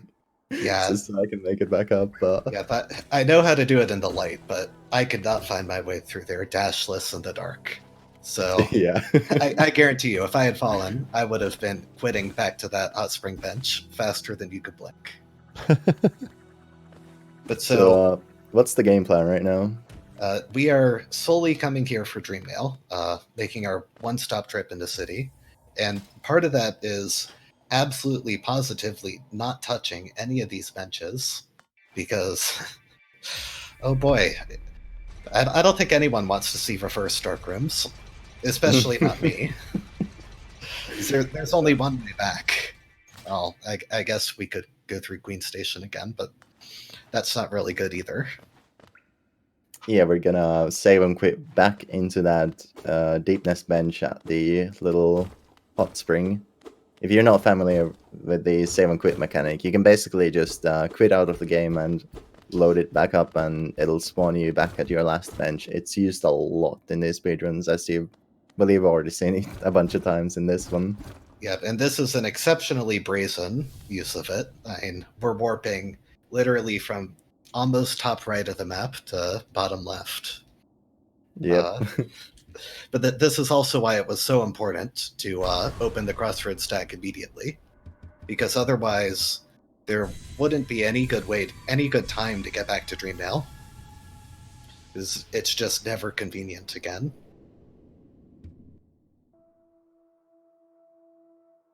And Dreamnail is just one of the few things that's absolutely required.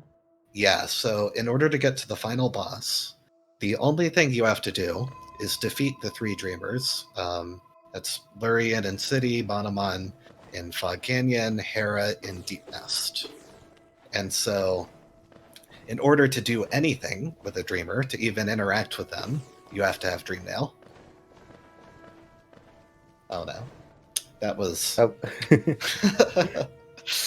Sometimes you just get a wild impulse to take a jump that you've never tried before, just to see if it works. Yeah. Dream patterns can be difficult. The dream platforms are completely routed out with dash and claw, but when you're just jumping through them, it's anyone's game. Fortunately, yeah, there isn't much you can really do. You just hold right. Fortunately, all things considered, the 5 to 10 second time loss from voiding out in the dream sequence is one of the more forgiving low percent platforming sections. There are places where falling down means half a minute of trying to regain your footing.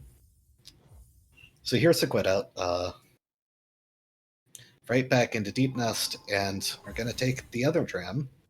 I think, actually, to my knowledge at least, the only category that uses both trams.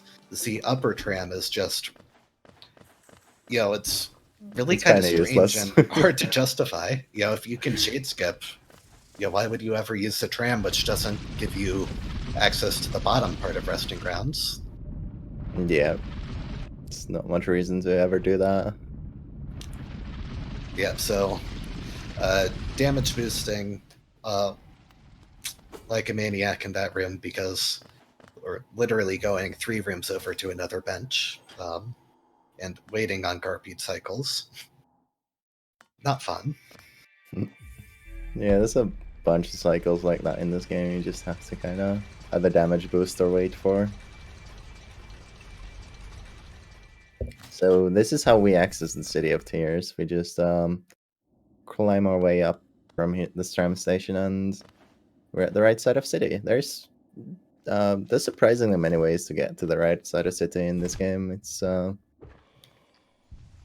Yeah, like and a lot of them are very different from how people would casually get there. yeah, sort of. I think that if you were to ask Team Cherry what their design philosophy was with the mid game of Hollow Knight, it's like all paths are supposed to eventually funnel you into Dreamnail. That's the one item that you absolutely have to find to finish the game.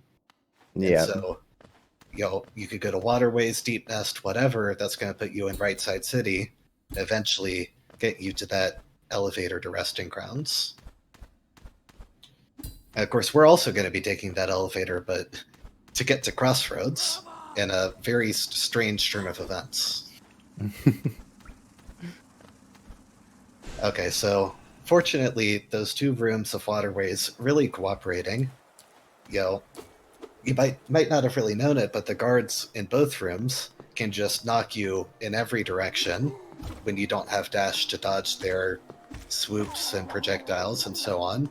It's not going to kill you, but it's definitely something I hold my breath on during runs. So that's just the difference of when they actively get aggressive on you versus when they just chill and watch you go by? Yeah, basically all enemy AI is RNG, where they pick one of 2 or 3 attacks. So they can throw, they can hover, or they can swoop, I think. Yeah, and sometimes they don't do the thing you want them to. Oh, cheeky Alright. little fireball skips there. That is a nasty fireball skip with both of the guards hovering over.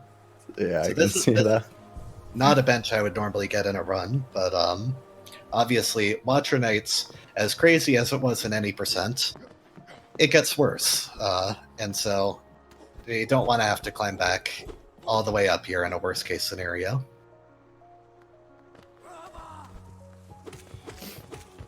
Yeah, there's no reason not to take that bench, as Lurian real hard save you anyway, so it's not like you could save him quit anywhere out of here. Yeah, it's All the basically dreamers just hard save you. a 15-second safety to save maybe 2.5-minute time loss or something. Yeah. Yeah, those are just the marathon / showcase strats. Exactly.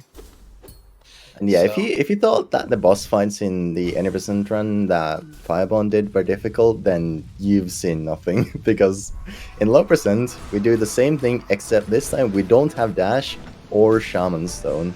So our fireballs do way less damage, and well, obviously we can't dash, so it's really hard to dodge the enemies. And honestly, it's not just less damage. The hitbox is a lot smaller without Shaman Stone. And that's almost just as yeah. devastating, because like in any percent, you can do all these little tricks where you hover right over the Watcher Knights' bodies and then hit them with VS as they roll under you and stuff like that. That's still possible, but only barely. It's a much tighter frame window. And you really can't afford to take damage here. You're not healing it back. Yeah, especially without dash, there's like no chance to ever do Yeah, it. you're gonna see Both me a lot. play a lot safer than Fireborn's fight. In any percent, you play really aggressively, going for that sub-minute time, if at all possible. In low percent, you sort of pray to survive. Because like this scissors pattern where one rolls on the floor and the other goes in the air, you can do a lot to dodge it in any percent, And low percent, you have no mid-air mobility, really. So you have to basically pre-plan all your dodges. So if you're hoping for a Nice. window, it's just not going to appear. That was a really good fight, actually. It was. Just from what it looked like. He only took like a few hits of damage too. You even snuck a cheeky little heal in there in the middle. Yeah, Right after you said you weren't going to be able to heal. the phase transitions are, it makes it a lot easier. So I guess I did sort of second guess myself a little. But yeah, a lot of it is, getting nice pogos off and not getting greedy, trying to hit them more times than their cycle allows. It is very tempting to get greedy coming off of any percent. But yep, so this right here is why we did that huge Dark Deep Nest detour to get Dream Nail. Coming back for Lurian is just bad. And so the other nice thing, of course, I guess I didn't mention before, but now that we have that Stag Station, that's right next to Hera, which will be our last streamer. So it wasn't a wasted trip through Dark Deep Nest. Yeah, that's like the whole point. Then then we can just warp straight back into there at the end to grab Hera and get out of there. Yeah, because of all the things we might try to cram into the slow percent run, the one thing that isn't coming in here is QGA or Queen's Gardens in general. Yeah, thankfully. Yeah, there are some things that you can do dashless, and you can even do basically all of that dashless, but it would just be horrific. Absolutely horrific. Yeah, thankfully the route doesn't make you do that. If we lost fast, we would do it though. Yeah, I mean, if it were viable, we'd learn it, but yeah, fortunately it isn't. But yeah, so now this is the long, dark trek of sadness. This is the last part of the run where we have to walk, because the next thing on the agenda is getting Crystal Heart and flying through the rest of the game. But first we have to sell off all these relics we got, get enough Geo to buy Lantern. Then we have to actually do that, and that's going to finish this little world tour I've been teasing the whole time. Yep, so Lem hiding out by the fountain. I don't know if Palm and Shafe explained the mechanic, but basically you kill a Dreamer and he decides to go get some rain. yeah, really weird. Sometimes man just needs some rain. What can you do? Inconvenient but that Watcher Knight seal is just so fast, and so we have to bite the bullet. Yeah, and sometimes he's faster than us getting to the shop. I don't know how he does it, but Yep, if you leave a Dream Gate there and warp back, Lem has his ways. yep. He's got his own shortcuts or something. Maybe he just climbs in through the window. Also, you could ask why he has 30,000 Geo or whatever. Don't underestimate the powers of old men in RPGs. Like, yeah, it really is amazing. But in basically every category, especially 100%, but not all skills, surprisingly. But basically every category, Lem is the optimal way to get Geo. Just way better than everything else Team Cherry put in the game. And of course, yeah, pretty much every category's geo routing revolves around just getting a bunch of relics and selling them to Lem at some point. Yeah, and I guess it should go without saying almost, but in this wacky completion system, relics, which are basically a sellable item, do not count for percent. There's about 100 of them, so more like 70 maybe, but all the same, it would get out of hand really quickly if you had to collect all of those for hundo. You would know with randomizers and stuff, huh? I really would. We do have a randomizer for Hollow Knight that you can choose what it randomizes, and one of the options is just basically every pickup in the game, including the relics and all that. So Yeah, it's and pretty fun. as the person who did the logic for them, it took a long time, but it was really worth it. It's a really, really cool randomizer now. Yeah, it's pretty awesome. So just sort of similar to Zooter in the way that it can be kind of chaotic at times with everything randomized. Yeah, a lot of flexibility now with how to set it up. But yeah, sort of a callback coming up to that jumping through Dirtmouth. There are a few places in the game where it just forces you to go slow. When you're moving through the town, if you jump through there, you can move at normal speed. The same thing is true here. The knight swims really slowly. And so we're going to try and get through Blue Lake without skimming the water more than a little. Without seeing the proper swim animation. Yep. High octane gameplay right here. This is the last of it. Like I said, this is the lowest point of low percent. But we have made our grand Like tour. that. There is Gross Mother safe and sound. Nothing is going to wake her up this run.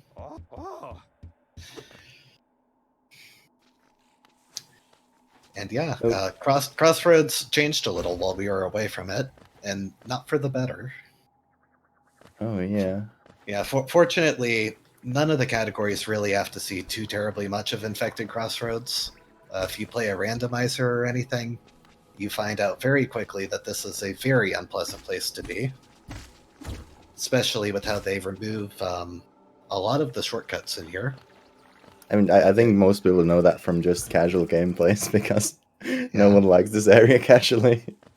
Yeah, the enemies are hyper aggressive. Yep.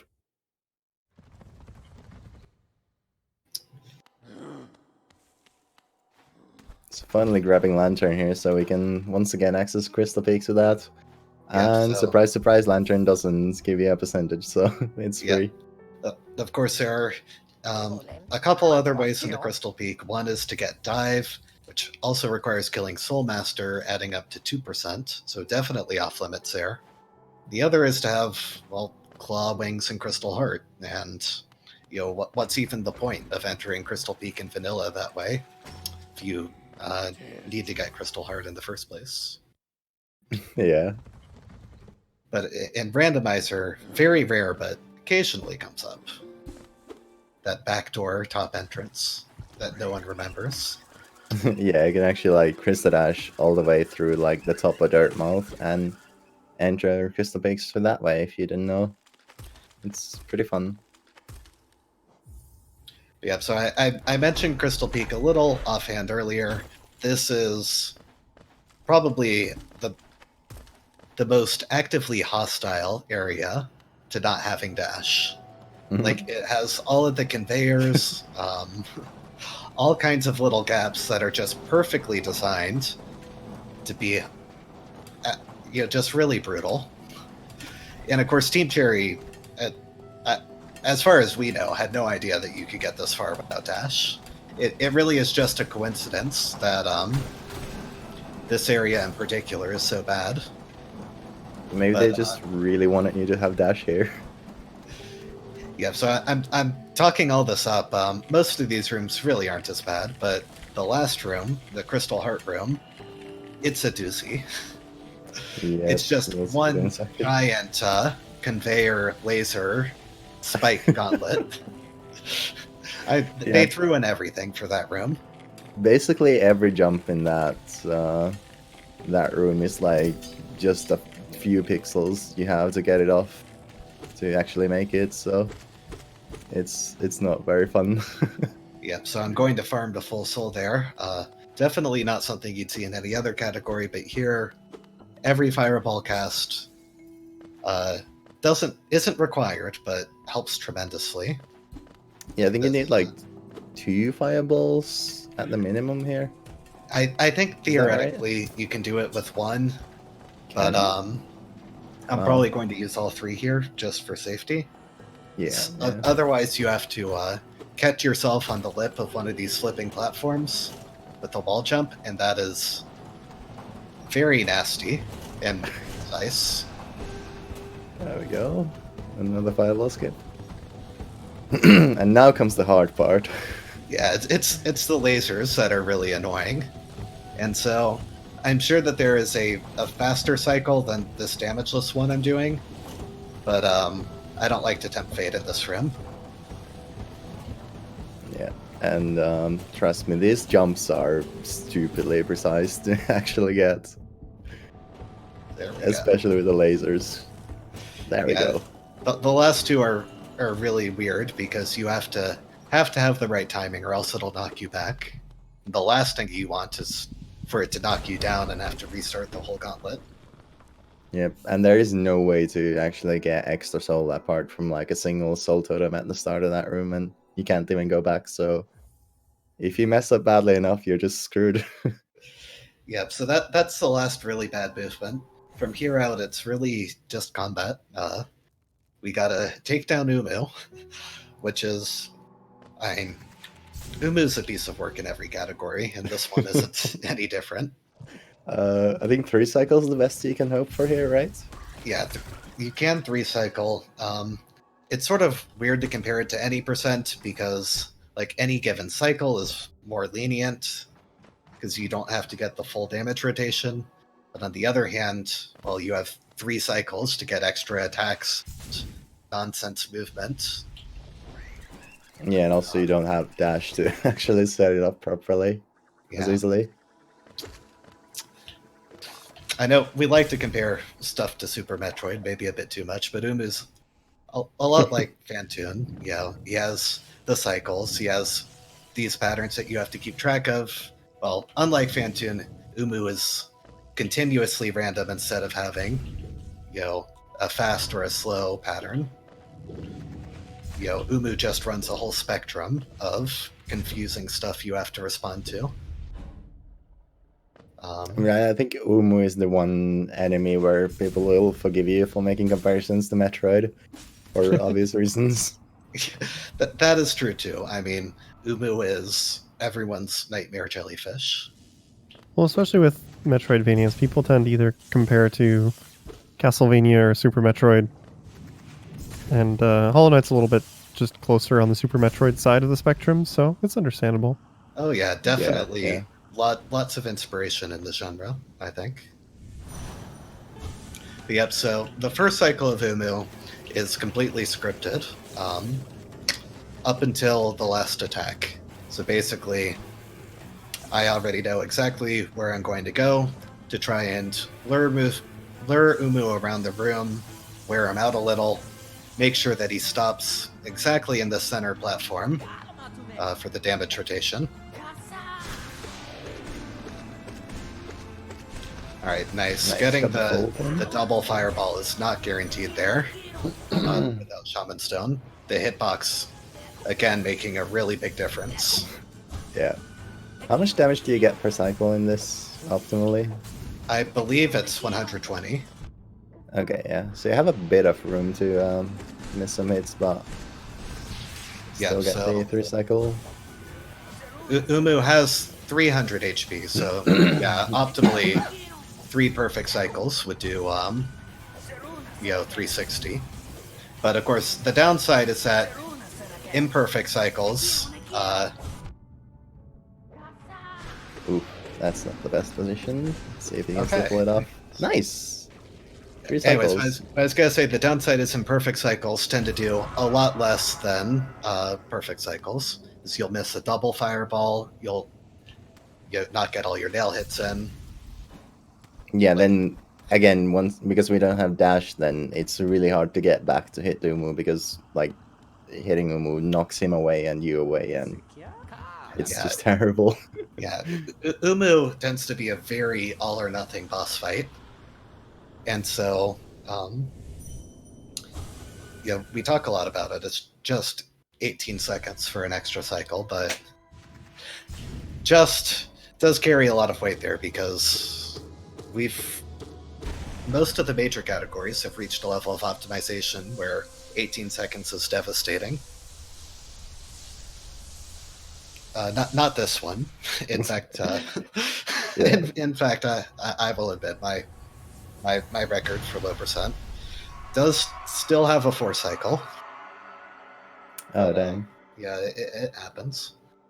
Yeah, this late in the run, after all of the skips you have to do to get here, it's hard to reset for accuracy. You're actually pretty much the only person who's done like proper runs of this, at least recently, right?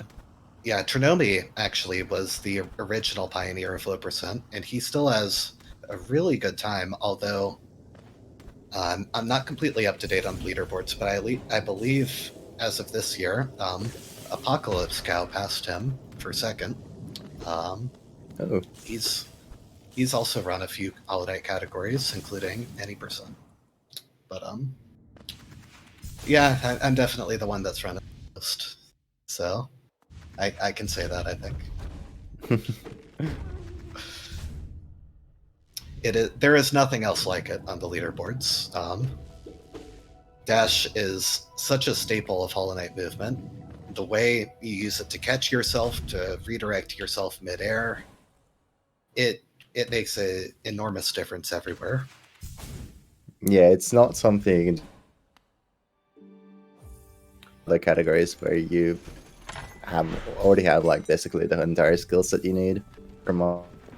Yeah, and fireball skips make up for it a lot, but they are incredibly different. Just in terms of how you have to think about things and plan for, when you're going to use soul to move. It's just it really changes the way you think about all of the different rooms we have to get through. Yeah, the comparison that comes to mind for me would be trying to do Ori in the Blind Forest without Bash, which you can do. That comes up a decent amount in the randos, but it's so difficult in a lot of places. Yeah, I could just imagine late game Ori without Bash. That sounds insane. But yep, so Beasten, I mean, who am I going to kid? This is... Oh, nice. Well, not nice. I sort of messed up a little because, well, you come in here, you're sort of in high wire devout kill mode, but actually the optimal thing to do in low percent is to try and skip over to devout. And you can do that if you get good RNG where it moves back for you. But even then, it's weird, precise, and annoying because, well, in like any percent, if you do a devout skip, you just pogo it and dash over. Here, you pogo it, and suddenly you're stuck in its weird curved body, which is a wall, but also not a wall, and really wants to push you back.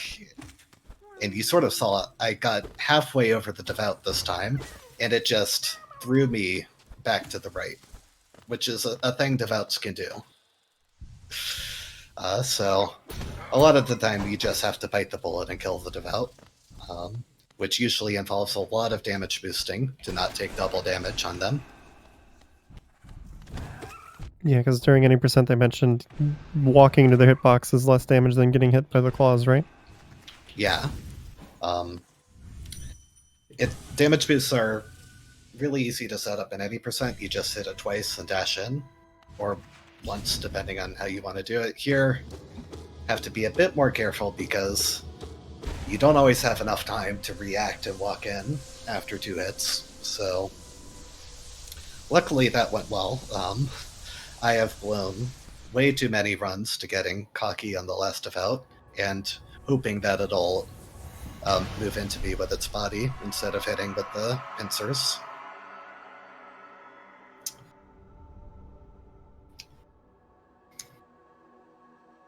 Yep, so that is just about it.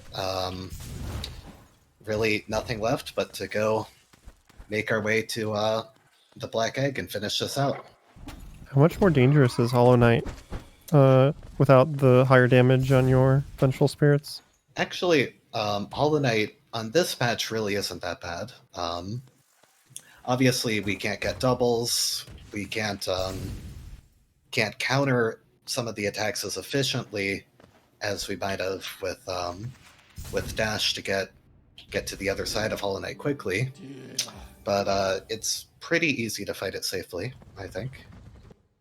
Hoping that I'm not going to end up eating my words on that, obviously, because Hollow Knight, all of the bosses have their ways, and love to make you regret bragging too early. But yeah, just like Watcher Knights, it's about knowing when you have to back off and when just pogoing on top of the boss, which is always slower than hitting it from the side, but also safer, and when that's the optimal thing to do. Yeah. I believe you got this. Yeah.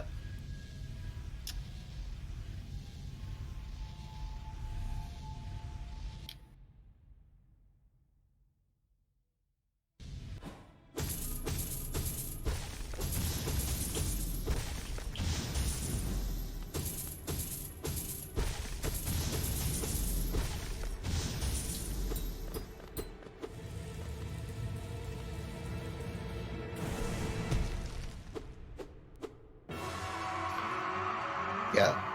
And the reason why I say on this patch is because Hollow Knight on current patch is not even the same boss. I mean, there is no comparison.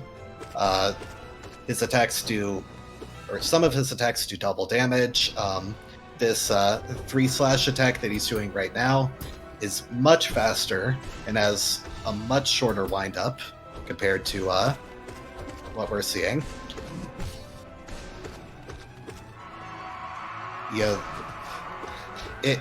There are no speedrun categories that actually fight Hollow Knight because our current patch 100% category finishes in Godhome. But I think the consensus pretty much goes that this fight is an impossible boss in current patch. Somewhat facetiously. People usually damage tank enormously when they fight it in randomizer. Hello? Okay, good. Yeah, sorry, my internet cut out there, so I was a bit quiet. Well, we good now? Yeah, we've got you back again.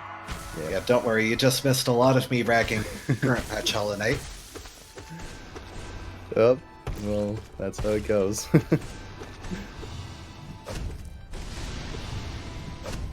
Again, this fight is a lot more difficult. Like, that's kind of the theme of this category. Compared to any Unfortunately, I had a really long first phase, so I think I don't necessarily have a good clock for this, but yeah, the second phase was much faster because of that. Oh, getting the screens, Basically, that's really impressive, honestly, without dash. The way Nice. it's sort of pointless to say this at the end, but the way Hollow Knight works is he has HP thresholds for the phases, but he can queue attacks to go over the threshold. And so sometimes he just goes, 4 or 5 attacks over without stopping. So you get a really short last phase like that. But yeah, that's going to be it. Time about now, without being able to see the timer. And that is 11%. Low percent Hollow Knight. Thank you so much for that run. It was a good showcase. Yeah, thank you for having me. That was a lot of fun. Oh, Really glad that we got the Queen Station and a lot of the skips first try like that. Yeah, it was really well done. So thank you Did very you much. did you have a load less timer running, Monthly? I did Sorry not. to interrupt. I did not, unfortunately. That's like a minute faster than your RTA time on the leaderboards. I would believe it's a world record, but I did not get a timer out because I wouldn't have an unofficial recording with the timer. Oh, dang. So better to never know. than to have Oh, goodness. a time that you can't have verified right next to you. Do you have an opinion on that matter? Shut up. Oh, no.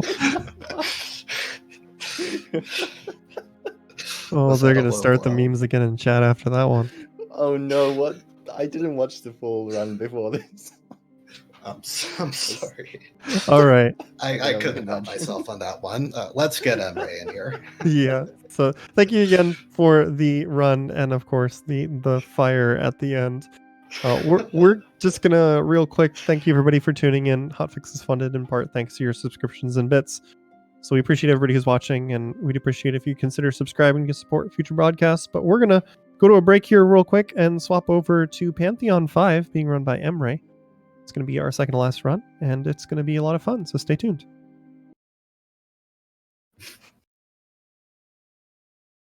Hello, everyone. We are back after that break, and we're going to be moving on to the Pantheon 5 showcase run by Emre. We've got Scurry here, who's going to be our finale runner doing the true ending to help commentate. So hello to both of you. Thank you for being here. Hi. Hello. And my understanding, this is a little bit newer content, and it's very different from the other categories. So why don't you give us the quick rundown on what we're going to see here? So, Pantheon 5 is essentially the finale of the Godmaster DLC. We're going to go through every single boss fight in the entire game and try to hopefully do it quickly and not die. Yeah, so basically, you only have one shot at this. It's basically a compilation of all the previous Pantheons put into one, and you just have to do them all back to back. So you're basically fighting every boss in the game, and they even add some like new ones just for this Pantheon. So it's like this, it's a huge gauntlet. And yeah, Emre's going to be trying to beat it as fast as possible. Maybe not with the optimal Relatively strategy, safe, yeah. But, alright, are we ready? Yeah, I'm ready if you are. Alright, should I do a countdown? Yes, please. Alright, 3, 2, 1, go.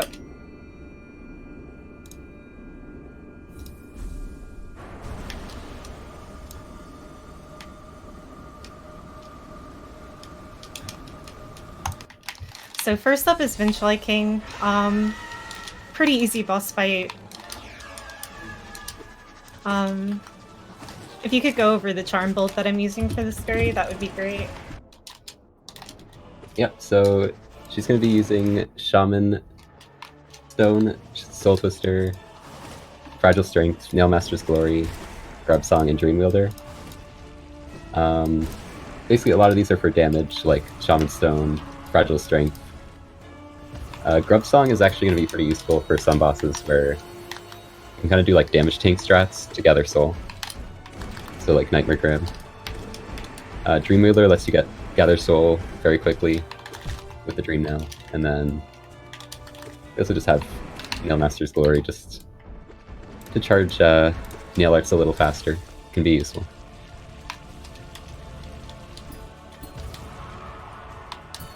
So we can refill on soul and health during this fight. Both Failed Champion and False Knight, you can Dream Nail their shell like that, which gives you a ton of soul for doing spells and healing. Yeah, it's super useful on this boss specifically because you just don't gather soul from hitting him normally. Yeah, you only get soul from hitting his face, so it's extremely helpful. Alright, so this next boss is a little bit of RNG. We want him to charge at us. If he jumps over us, it's a little bit slower.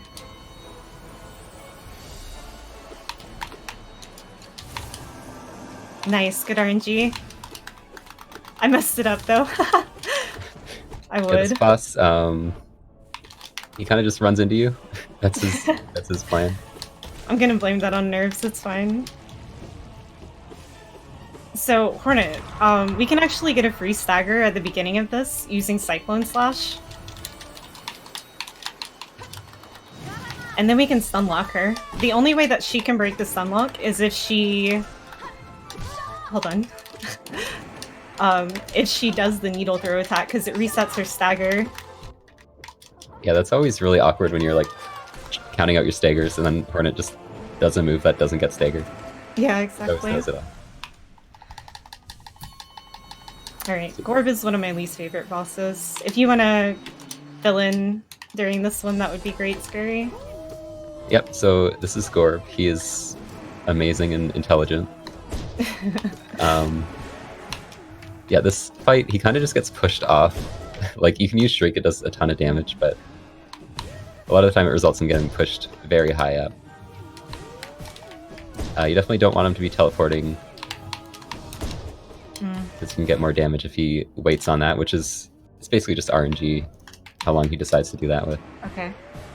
So I want to end this fight with at least one spell of damage, because we're going to do a skip at the beginning of this fight.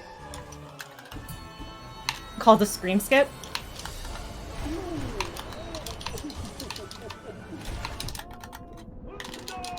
Nice. So that's actually a strat Here's that's the used in a second lot of one. bosses. You basically get hit as they're doing the stun. Oh, you got it again, nice.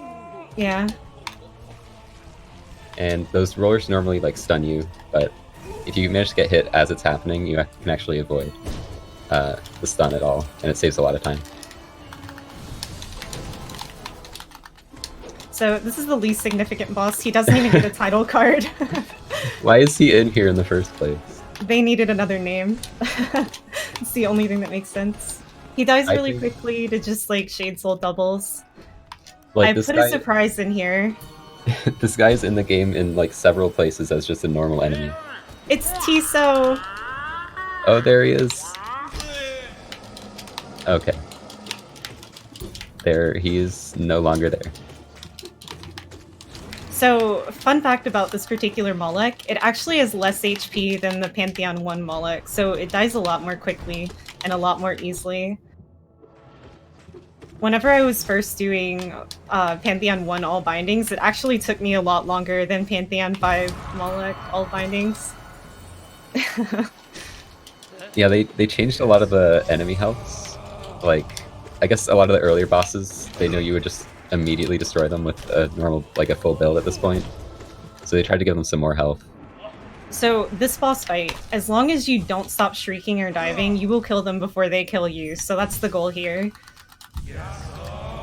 As much DPS as I can get in as quickly as I can. One's already down. Oh, Beautiful fight. very nice. Bomb, Finello. You have to bow to the Nail Masters. If you don't bow to the Nail Masters, you're not a good person. Just Your run remember is that. invalidated. Yeah, gotta ban you. They won't re-verify the run. Yeah, exactly.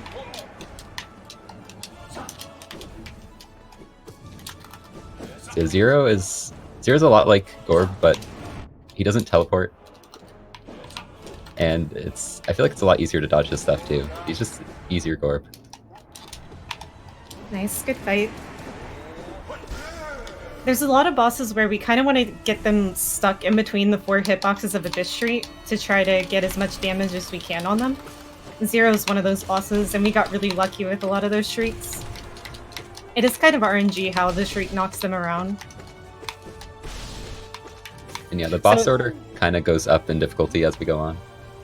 This right here is a really cool stagger that we can do. Let's see if we get it. Nope. He can teleport out of it, so it's not completely consistent.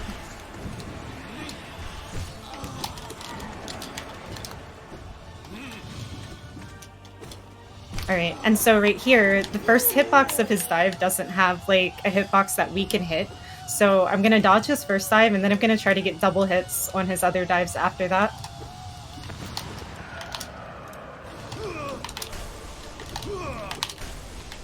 Yeah, it looks really flashy to get multiple hits as he's diving. Yeah, you can actually get 3, but I'm not good at it, so I admit whenever I have shortcomings. So I used Nail at the end of that fight to try to save souls so that I would be able to take down Oblobbles quickly. If you've ever done Kalo, you probably know that these guys are huge bullies. Yeah, like the amount of projectiles on screen is not something you can easily just avoid every time. It's okay to take a little bit of damage there. Remember that we have Grub Song, so taking damage isn't necessarily a completely bad thing because we do get Retaliation Soul for it. So yeah, this fight is actually going to change a little bit. It may look like the Mantis Lords fight, but this is actually going to be something different in a little bit. It's unique to the Pantheon. Probably one of my favorite fights in the entire game, honestly. It feels like a dance. It feels beautiful to get it, like, get really good at it, you know? Yeah, so this is actually the Sisters of Battle.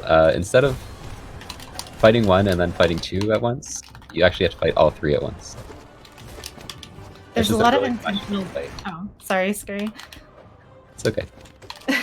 There's a lot of intentional damage that we take in this fight because it allows you to get extra streaks in and extra dives in. Yeah, so you basically just want to be like moving as much as possible, using a lot of the iframes from Descending Dark.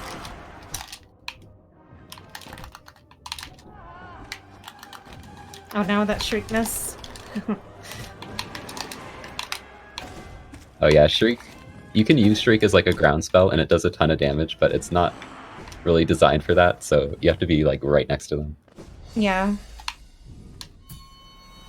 Shriek, by the way, is the most powerful spell in the game. It does 120 damage with Shaman Stone if all 4 parts connect, so I'm going to be using that as much as I can. Ooh, good Marmu RNG. Nice. Marmu was cooperative. So, Fluke Marm is the hardest boss in the entire Pantheon. Spin!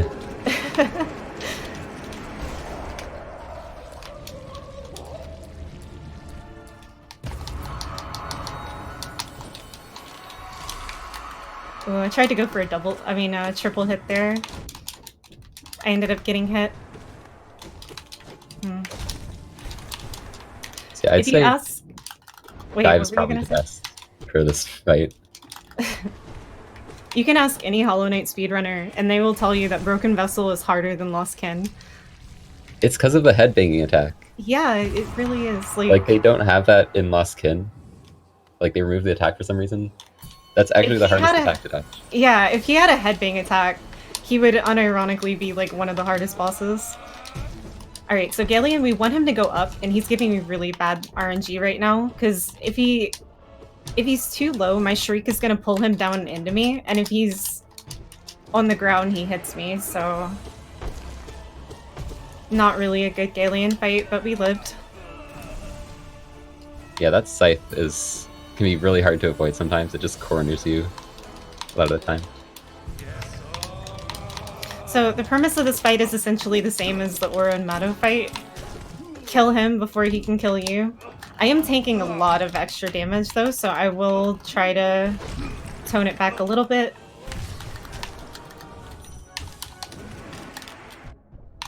And start using dive. This is definitely one of my favorite fights that they added. I just think it was really cool. Alright, we got him. Many of the fights in this are like unique that don't appear anywhere else in the game. Yes, actually. We'll point them out whenever we get there. We already saw Sisters of Battle. There's one boss that doesn't exist anywhere outside. I'm kind of hoping that it's going to be a Silk Song boss, actually. If you played the game, you probably know which one I'm talking about. I'll point it out whenever I get there.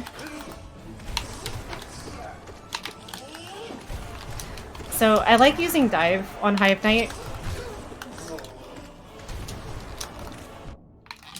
because it gives us a lot of iframes to avoid his spike damage and the bee attack, which we got lucky. We didn't get the bee attack.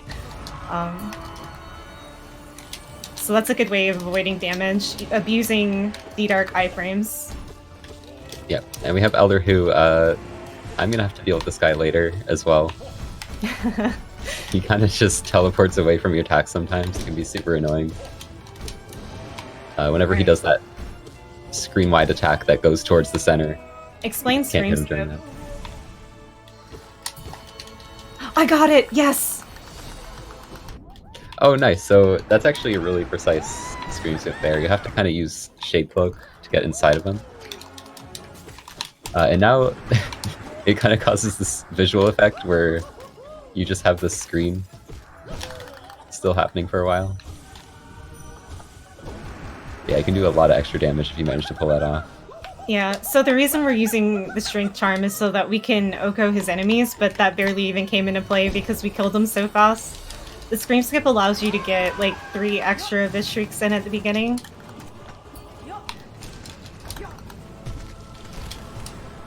So yeah, this fight you can actually fight both of these enemies. But if you just target the beast, after you defeat it, the Tamer will just kind of get sad. And the fight's over at that point. Alright, so this is one of my favorite fights in the speedrun. I'm about to blow a lot of your minds. So we want him to do the pillar attack because that's the most DPS that we can get on him. It doesn't look like he's going to give it to us, but that's fine. So this is the reason that we're using Grub Song. We can kill him in 1 balloon cycle here. We should only take about 5 damage at most. Nice, we only took 4. Nice. Good grim fight. Yeah. Yeah, that's So- Grub Song makes that super easy. Just Yeah, Get all the because there's shriek no hits in. other way to collect soul and continue shrieking during that, so Grub Song allows us to continue shrieking by getting hit on purpose.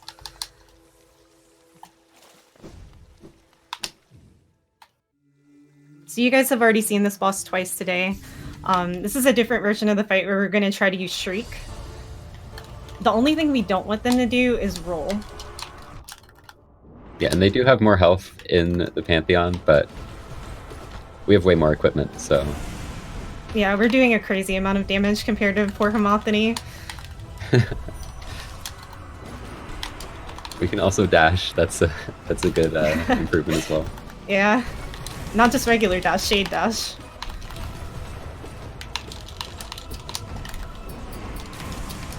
So you actually have a lot of abilities that we haven't seen in the previous runs yet.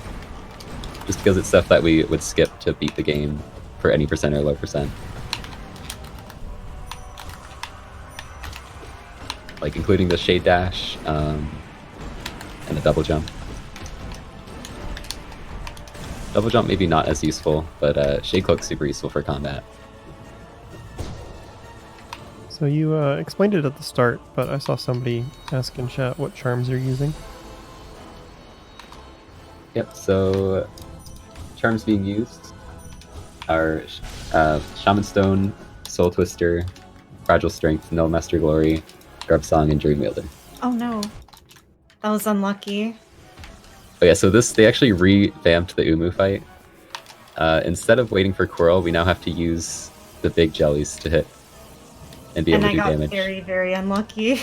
Yeah, it's still RNG. They didn't remove how much RNG was in this fight. Alright, we're good now. Oh no, never mind. Oh, you lived Okay. that? Yeah. Well, this isn't my best Umu fight. This is not gonna gold, but... Yeah, just Oh my goodness. Did you guys see that amazing steer that I just did? What a gamer. the backup. Calculated. I wasn't scared, you were scared.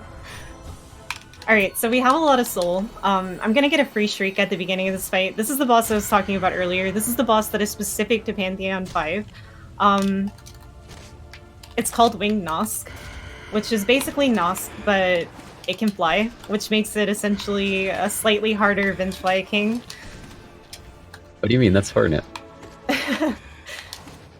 I kind of hope that we kill her on the platform because I want to show a little thing at the end.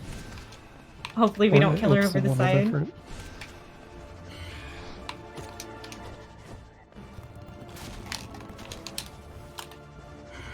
Nice. So, Zote in the Pantheon, you can't kick his little skull, but you can kick Hornets, and it fell off the side. I'm sorry. Oh, I didn't even know you could hit that. Yeah, you can. I found that out while practicing for this, actually. So, nail arts are actually really good for Sly. It's the reason that I'm using Nail Master Glory for this demonstration. Yeah, so this is another Pantheon unique fight. Oh no, He he is- gave me good RNG. He is in one of the earlier Pantheons, like all of the Nail Masters. But you don't find them anywhere else besides the Godmaster DLC. Tanking a little bit of damage here is okay. I'm gonna get a free shriek in here. Hopefully I won't get hit. Nice. Yeah, and he has the second phase where he just jumps around like crazy. It can actually be kind more. of hard to deal with if you don't know the strat.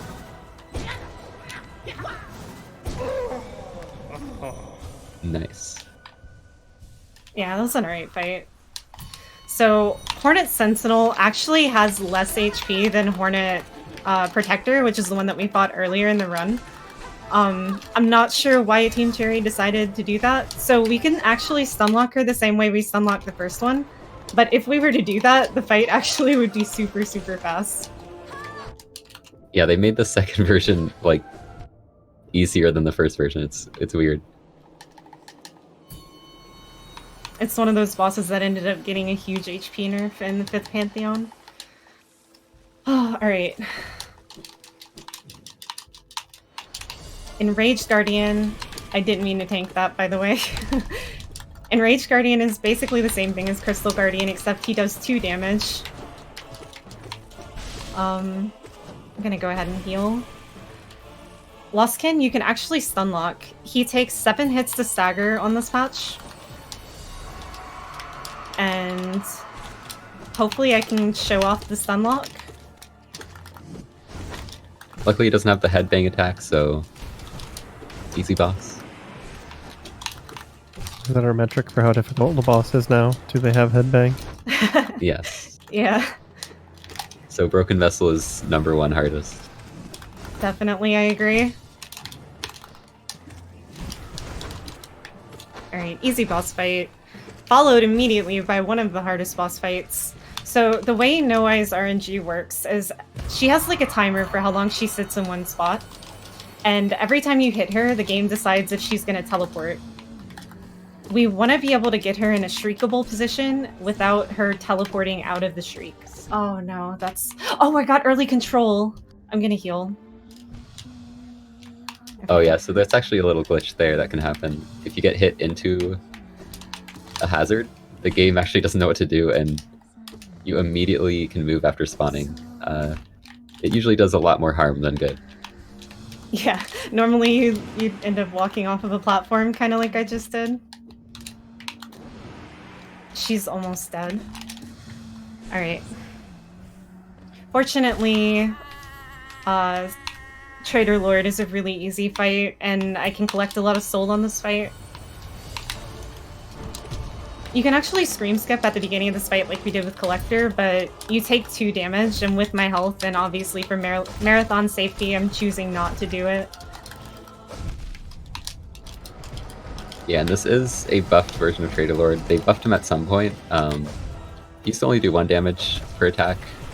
Now he does 2, and he also has the ranged attack, so... Yeah, so the Trader Lord that you guys just saw is going to be a very different Trader Lord from what Scurry's going to do later. I like to call patch 1221 Trader Lord Paper Lord.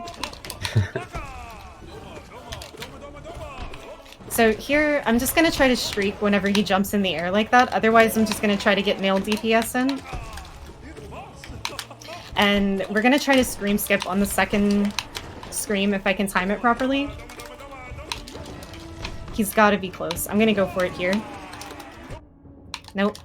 Nope. I tried. That one takes a lot of practice and like just knowing your HP values. Yeah, like every time you fight a boss, it's always different, so it's hard to always get those skips and know exactly when they're gonna happen. Yeah, I was getting a little bit in practice, but I wasn't confident in it. I went for it. That's what matters.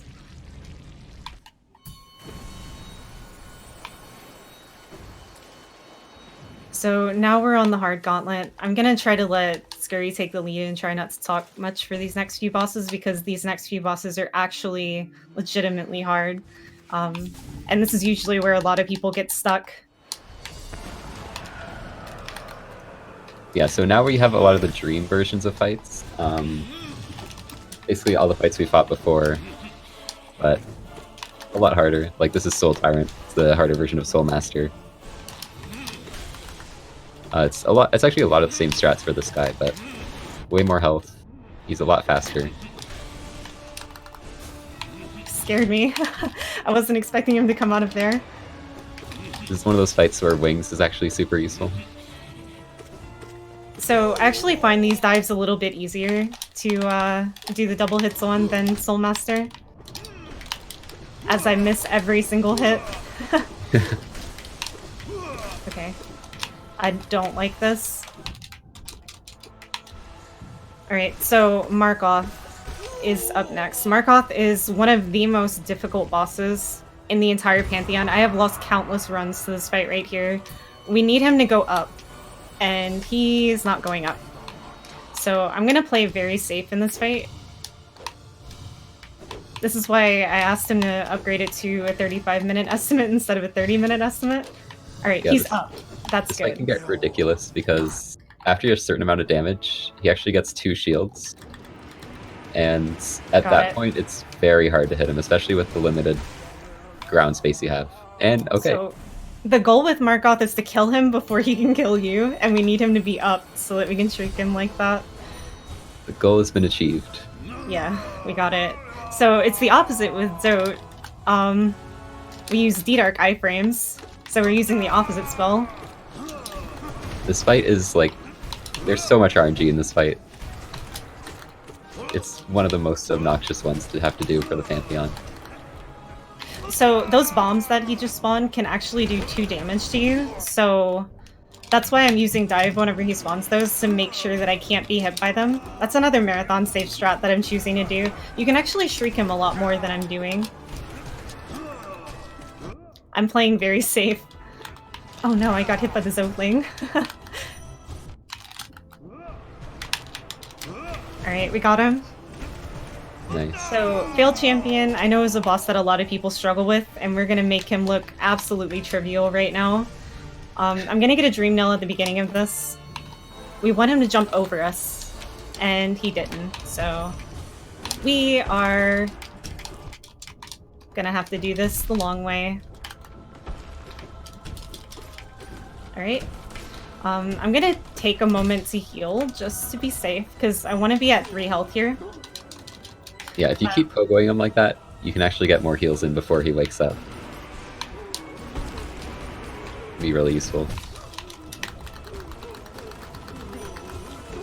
So yeah, if you're struggling to keep your health up while fighting Failed Champion, pogo his back like that, you won't do damage to the head, and pogoing him resets his stagger timer. Next up is Nightmare King Grim. So I'm gonna try to show off a cool strat at the end of this. Hopefully I don't take any unnecessary damage. If I do, I won't be able to go for it, because we're basically gonna do the same thing we did with the first Grim fight, but a lot riskier, obviously, because he does 2 damage to us. Yeah, this is a boss that a lot of people struggle to beat the first time. So to just have this near the end of this run is makes it pretty crazy. And it's So not even the end. Whenever he goes into the balloon like that, we get a shriek on him real quick to get a little bit of extra damage.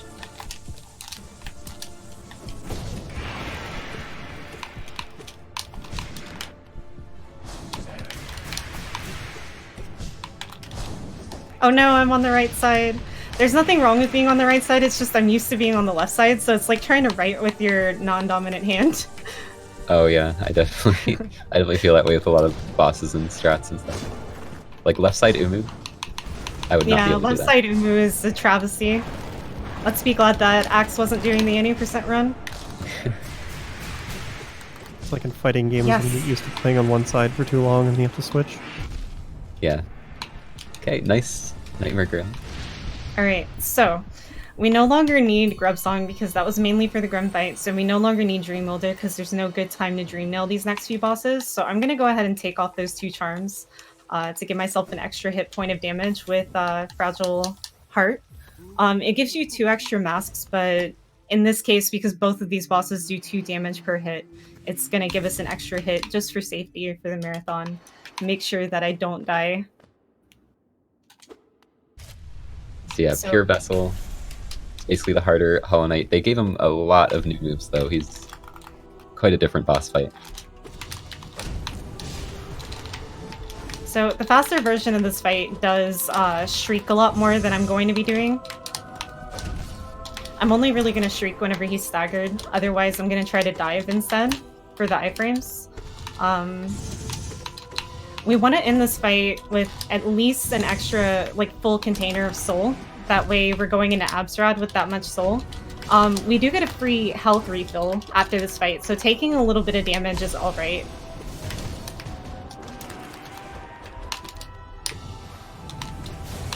So yeah, he starts doing more attacks as you fight him, as you get his health down. That kind of chest attack is one that comes out later on. So we can know he's getting close to dying, and there it is. Time for Absolute Radiance. I'm gonna try not to talk too much. I put a lot of information in my notes for Scurry, so I'm gonna try to keep quiet and focus. This fight is legitimately very, very hard. Wish me luck, everyone. Good luck. So yeah, luckily you do get a full heal coming into this fight, like even if you don't have full health. Very useful, because a lot of things can go wrong here. It's a very fast fight. They basically sped up all of Radiance's attacks and made them more hard to dodge as well. There is the added bonus of if you have soul left over from the previous fight, you can use it to get some Shrieks, and Shrieks is going to be most of the damage we do here.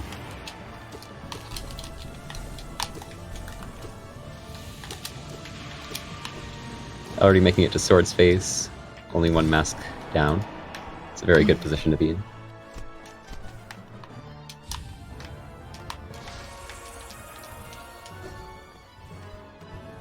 So in this phase you can actually use Dive a lot to dodge some of the more difficult attacks, like those lasers. Sometimes she'll like overlap multiple attacks with the laser. It can just make it super hard to dodge, so it's really good for those situations.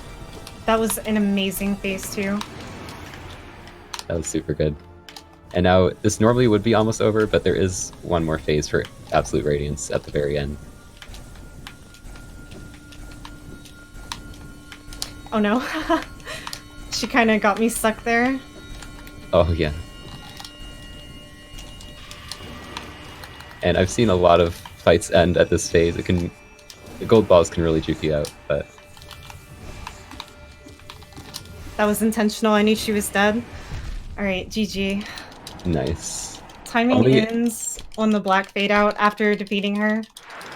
Only taking like 2 damage. Yeah, that was an amazing Radiance fight.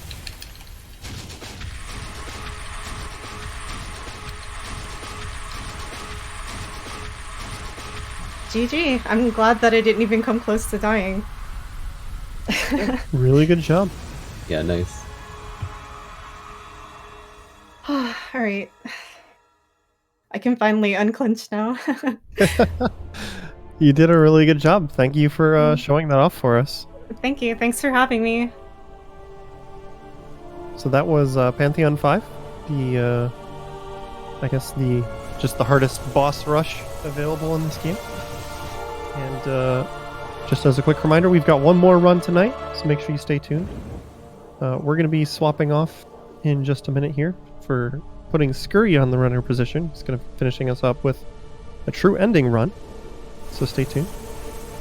And of course, the hotfix is funded in part thanks to your subscriptions and bits. We'd appreciate it a lot if you consider subscribing. But we'll be back in just a few minutes with True Ending to close out the night.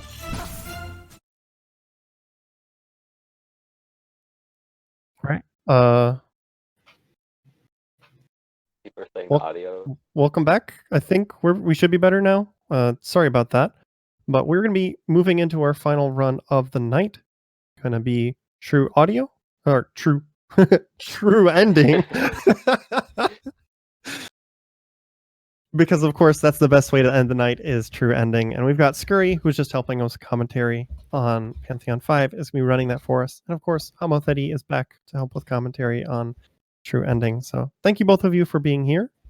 Of course, we're going to be going for the true ending, but what does that change gameplay wise? What extra things do you have to do in order to unlock the ending for this run?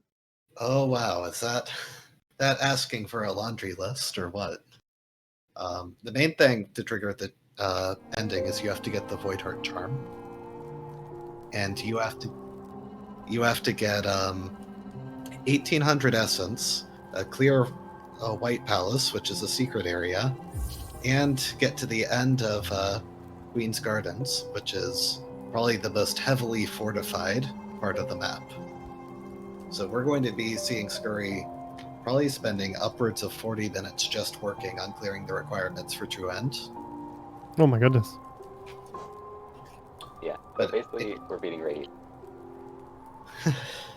Yeah, True End for the speedrun qualification is defeating the Radiants the way that's been available since the very beginning. None of this Godhome Pantheon 5 nonsense. That would take many more hours. At least 2, maybe. All right. Well, thanks for the quick introduction. If you are ready to go, then I'm ready with the timer. But if you have anything else you'd like to explain first, go for it. Okay, I think we'll just get right into it. So I'll say when to start. Yeah, after I skip some cutscenes. So you can start it right now. Maybe a bit early, but that's okay.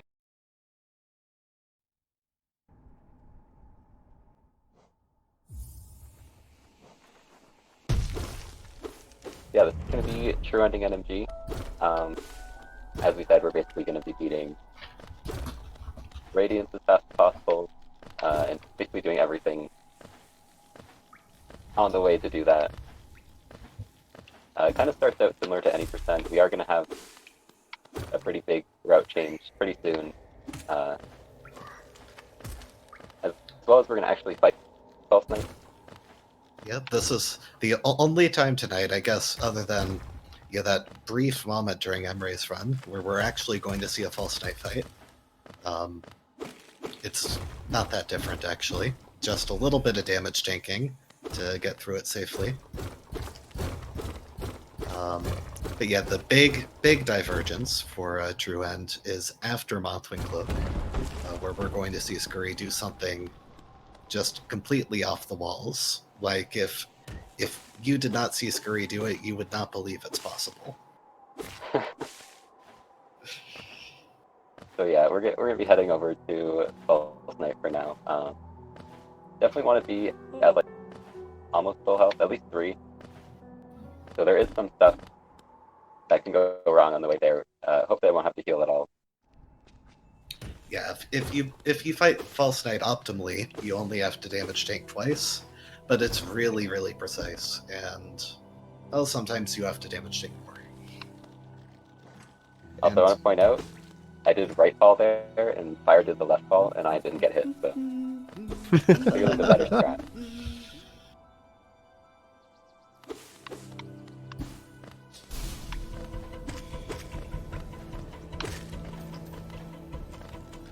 Yeah, I didn't get the double spike, that's fine.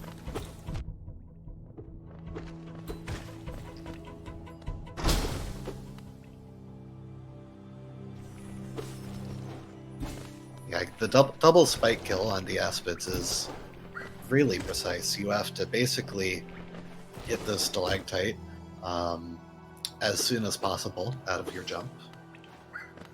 It's one of those things which I guess in theory doesn't sound so bad, but in practice can be really awkward to learn, especially if you're used to the hundreds of other ways we've devised to do Aspid Arena over the last couple years. Yeah, we used to call people crazy for going for double spikes, but we kind of understand it better now. Yeah.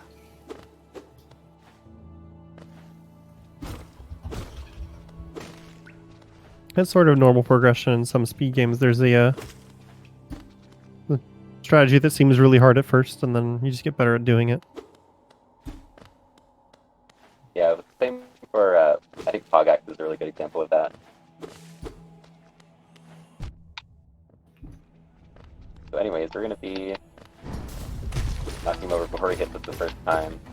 The next 2 times, we're going to be trying to do damage tank traps to avoid having to wait at all. So actually, just the first swing there, I'm going to have to damage tank twice.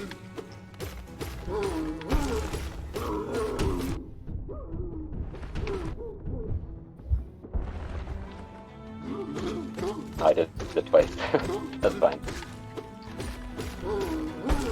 Of course, optimally you can do that in 1 damage tank, but slightly off my timing. Now we're just gonna kind of kill over here.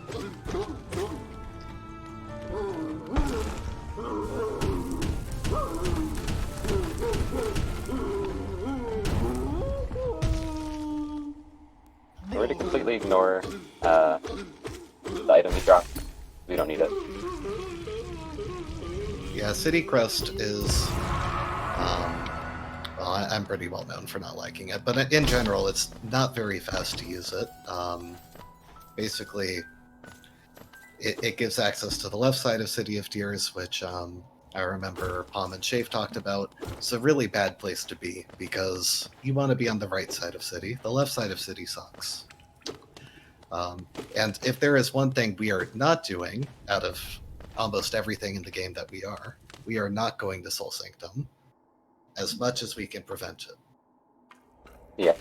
I mean, it was in a somewhat older route. Yeah. When I first started running, we would go there for Soul Tyrant.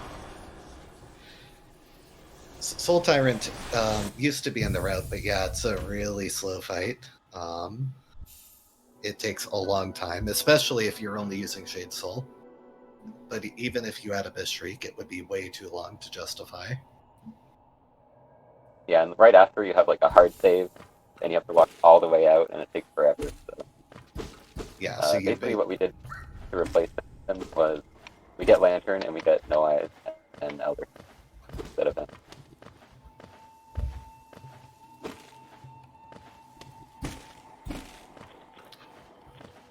Yeah, basically, essence routing is a pretty big thing in true ending. There's a bunch of essence in the game, which is just from dream bosses and dream trees. I think that's about it. But there's way more in the game than you actually need for the Awoken Dream now. Yeah, there's around, I want to say 3,000 if you full clear all of the static essence. I could be wrong. But we only need 1,800. And luckily for us, we can get that with just killing all of the Dream Warriors and then Lostkin and Failed Champion. So basically, even though we have all of these Whispering Roots scattered about, they're incredibly slow for a speedrun purpose. Honestly, the same can be said for a lot of the Dream bosses like Great Prince Zod or Soul Tyrant. Yeah, the Dream Warriors are really ideal because as long as you never upgrade your nail, which we will not be doing, they have very low HP, which means you can kill them really quickly with powered up spells. But so that's actually one of the big differentiators between the end game of True End and 106, which is the 100% category in this patch, is that True End has to fight Radiance with only one upgraded spell, the spell of your choosing, whereas 106 obviously has 4 nail upgrades, every upgraded spell, every charm in the game. It's a much tighter fight. I'm just gonna heal if he's safe. I don't want to end up dying to like bench flanking or something. Now, there are a few things worse than a green path does. Oh my god. You warp back there, I did not know. Oh, that happened to me in a tournament run, actually. I was really unhappy. That happened in the run I lost. I know, I think Fire had a record at one point where he dunked at some point around here. Honestly, your early game acid, it can be really mean. Yeah. Especially when you're tired, I found. It gets really easy to just go on muscle memory until muscle memory fails you. I feel like Yeah. muscle memory is failing me right now, so... But yeah, so this I is need to all play on something all else. still standard any percent stuff. Yeah, the geo counter is different because we killed False Knight, but really there is nothing in this game that could possibly be worth doing before getting Mothwing Cloak. It is so much insanely faster to have dash.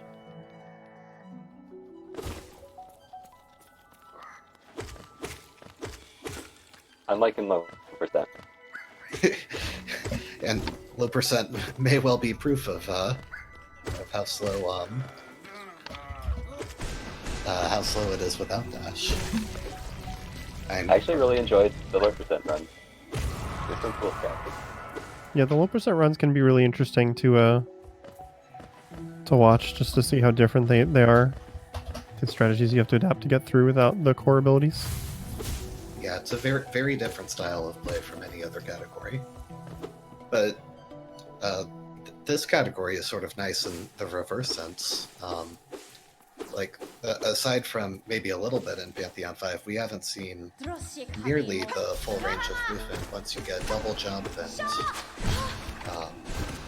your upgraded abilities and so on. Especially in White Palace, but also in other places. Yeah, I love the dash plus wings movement. That's probably my favorite part of True Ending, is that we actually get both of those and you can move around really smoothly with them.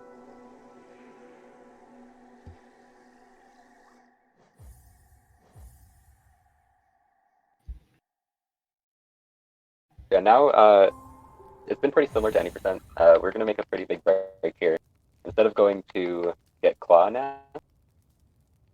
Oh, I thought my game was crashing. I got like the loading icon. Instead of going to get Claw here, we're actually going to go down through False Knight's room and go over and get Dream Nail. And there's a few issues with this. First of all, the normal shade skip that we use in 90% uses wall jump. So we kind of need to do a unique skip here. It is going to still be a shade skip, but we do not have Claw, so it's going to be a little more of a precise setup. What's the benefit to getting the Dream Nail this much earlier? So we're going to be using it... Oh, I'll let sorry. him off using it. Yeah, but basically, we're only getting it to fight Elder Who, which is one of the Dream Warriors I mentioned, and he is right on the path to Mantis Claw. And because there's basically nothing else in that part of Fungal Wastes, there is no reason we would ever go back there other than for the essence. And so what we're going to do is we're going to get Dream Nail, we're going to set up a bench and resting grounds, and then go all the way, get Mantis Claw, kill Elder Who, get the essence, and then warp back and get to go straight into City of Tears. So it's just for essence routing? Sort of, but also all of this early game is part of this enormous overarching geo route. So we had a massive geo route for any percent to get to 1800, but for True End we have to get way more geo because Scurry is going to be buying the Elegant Key for 800 geo so he can get Shade Soul. And so part of that geo routing is getting to 200 essence, so we can get a few relic rewards that he can sell off.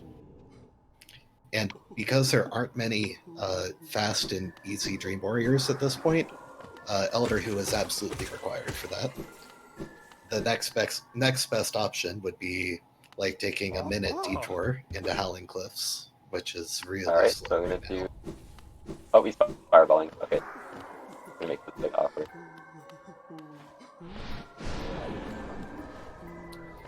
Still got it. Nice. So yeah, that's the flawless shade skip.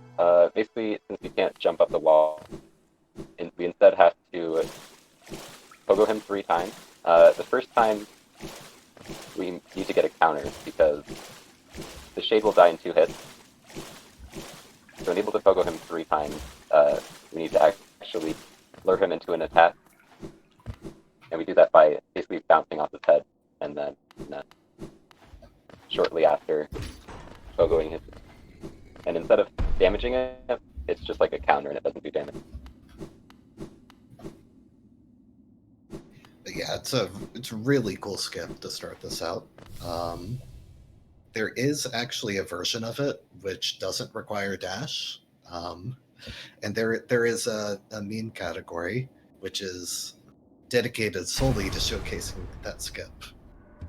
Great called Hopper. Crate Hopper. That's a great name. I like it. So the way you describe it makes it sound like this whole early game was just sort of a puzzle that fell into place to save a bunch of time on the routing. Yeah, pretty much. I think that most of True End is structured around optimizing the boss fights, because I mean we're spending probably at least a quarter of the run in boss fights, and because you can't get nail upgrades, the only difference you can make is getting spell upgrades, and everything is around getting into place where we'll have Shade Soul, Dream Gate, and we'll just be going in, beating these bosses, and warping out to the next place.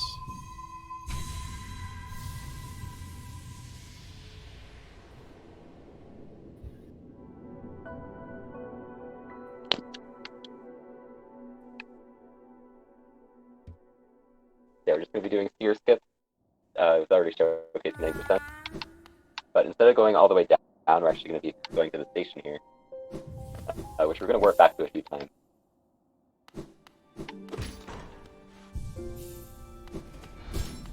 For now, we're just going to be heading down to get Mantisaw finally, and of course getting Elder Who along the way.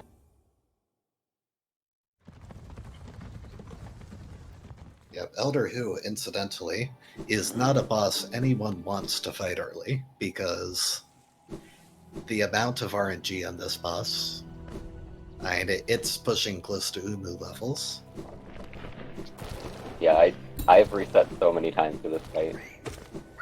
And basically the key, which I'm sure we're going to get to see an example of it, is Elder Who has this attack where he vanishes and then creates a row of smashers which converge on the center, and it takes like Pancake. Yeah, pancakes. It takes like 5 or 6 seconds each time he does it, maybe more, and you just can't do anything during it. It's not even hard to dash. You just stand there.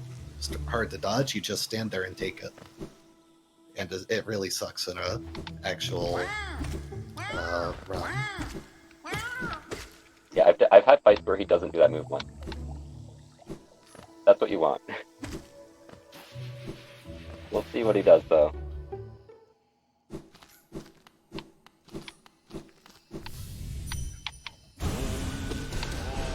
And there it is.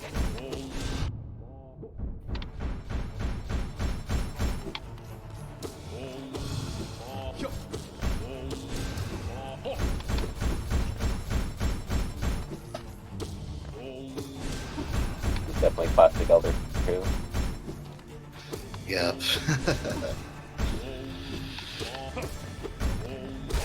I've definitely seen people lose like 30 plus seconds on this, and it is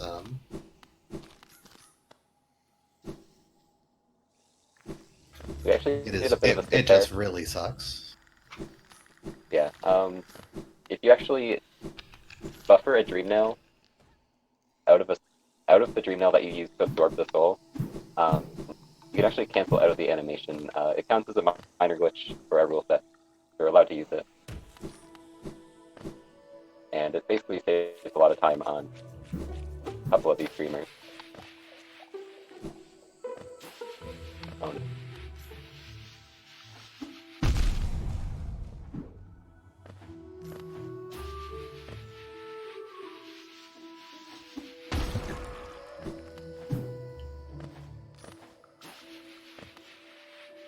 hold on. Actually, it can be a little weird and scary because normally we're all used to coming down to Mantis Club with tons of health and a really comfy position, but usually you leave Elder Who really low on HP, and so you kind of have to be careful with Explosion Pogo not to damage tank, because obviously right now if Scurry gets hit by the explosion, he's dead. And I'm just gonna go around. it's a 3-minute detour to come back. I don't know. I'm just not. I'm nervous or something.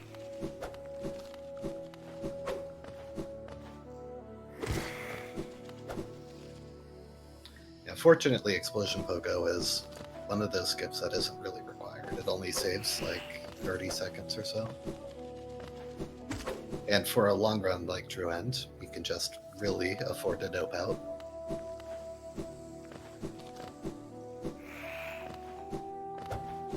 How much of a time loss is it if you wind up dying to the explosion pogo instead? A lot more. Oh, Yeah, it would probably be about 3 minutes, I think, to get down here again. I guess we're going around here too, because I don't want to die. The theme of this round.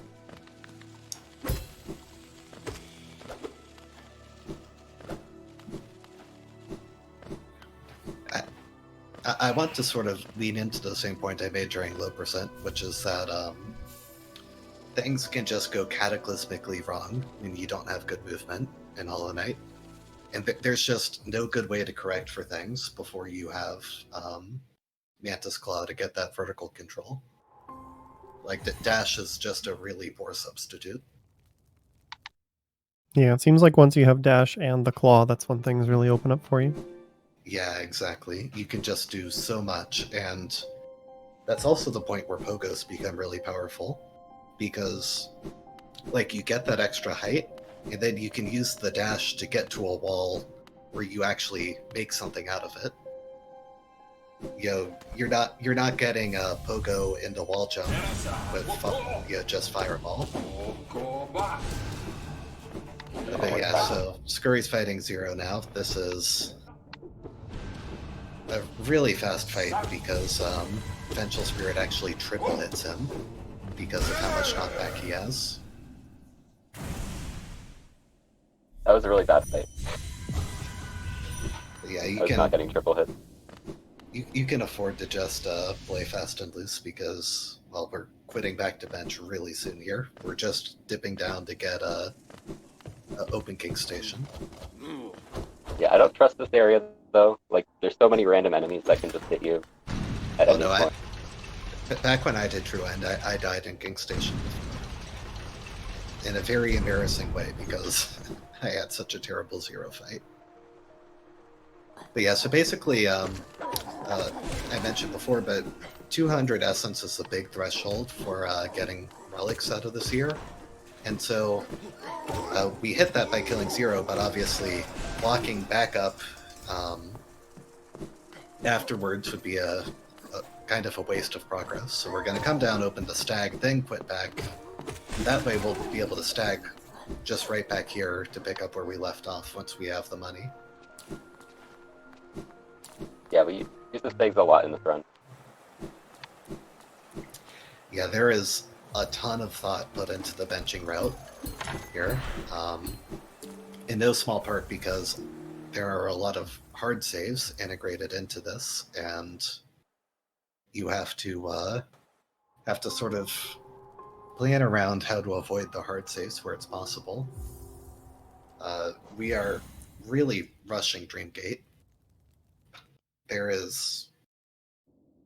This is just about as fast as you can possibly get it. Except maybe skipping Monarch Wings or something silly. So I said I was going to go for this. We're going to try it once. Are we getting Refic Pogo? There's a very hard trick that's like Yeah. Yeah, so I was trying to do that. I noticed it.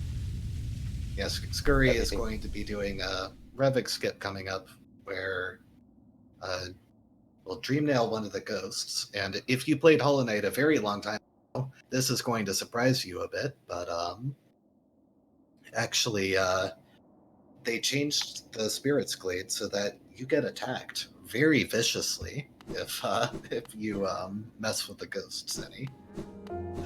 We can actually use that to get a tiny bit of fight and skip maybe 6 to 8 seconds of movement. Got it. Nice. Yeah, that is the timing. Timing on Wait, Revik how did I is read the background? really weird. Oh, that is really weird. Wait, what happened? Somehow he managed to interact with background text instead of the journal. I don't even think there is background text there normally. I don't know what Maybe- happened there. Maybe you stored Revik's text somehow for the interaction. I guess so. That was really weird. I'm glad I didn't get hit more before that, so I could afford to take that hit. Yeah, and I guess the other thing to consider is not only is the timing really hard on Revik, but Revik does double damage, so you can only get hit twice. Yeah, I did not expect to get that. Revik basically spawns at like a random position, and he delays a random time, so it's really hard to time it. You can't just like go off of previous muscle memory. But I guess I was practicing it a lot, so I guess it paid off.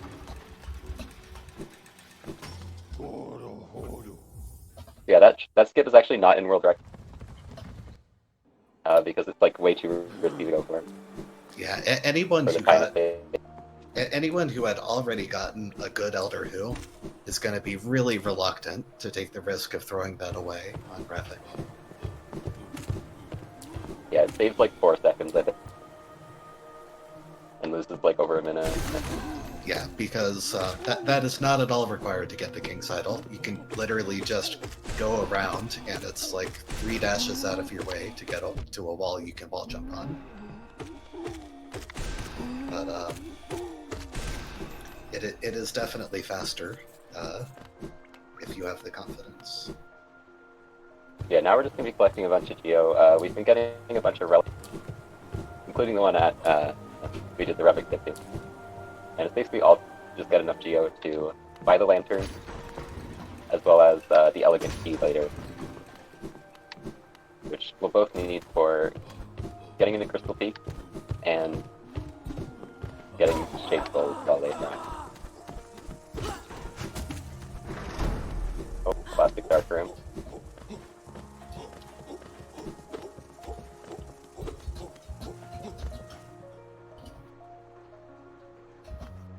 How much of hitting the walls in the dark rooms is to help you navigate, and how much of it is just habit? It is actually navigation. So in that one in particular, there's a visual cue where basically the nail is tinking against the ceiling, and the moment the nail stops tinking against the ceiling, you can do 2 full jumps to the right in a row, and that'll get you through the upper transition. Yeah, so I have a quick draft there. I actually messed it up, and that's why I ended up using the nail. So I was Yeah. lost a bit. Okay, Yeah. I actually did the wrong. And normally, because Lem wasn't there. Yeah, That's I'm 80% thinking this is less. any percent or low percent, apparently. But yeah, so the reason why I did that at low percent is because you don't have the dashes to set it up. So like at any percent, what you'll see a lot of people do is 2 dashes and then 2 jumps, which is another kind of normalized setup to get through there. Yeah, makes sense. I know that sometimes in dark rooms and speedruns, there's some of that stuff is navigating, and sometimes it's just, well, I know where I'm going and I'm bored, so I'm hitting the wall. So I wasn't sure which one it was. Yeah, that's sort of a Yeah. weird case too, because in a normal dark room, you can see a tiny little bubble around your character, that's actually a layer that normally gets removed when you enter like the bottom right part of that room. And because we're skipping the lever, it doesn't get disabled and you just flat out can't see it. Oh, okay. Yeah, there's just no convenient way to fix it for the speedrun. We're going to be heading to Crystal Peak now. There's a couple things we're actually getting here. One of them is Crystal Dash, of course. That was useful in the previous 2 runs today. But we're also getting the Shopkeeper key, which gives Fly a bunch of new items. And the one we want is the Elegant key, which can be used to get Shade Soul. There is actually a NMG way to get it without the key, but it's been found that it's slower than just getting the key normally. So Yeah. you've mentioned Shade Soul and that you're going to be making sure you get it, but I don't think it's actually been explained what it does yet. So what's Shade Soul do?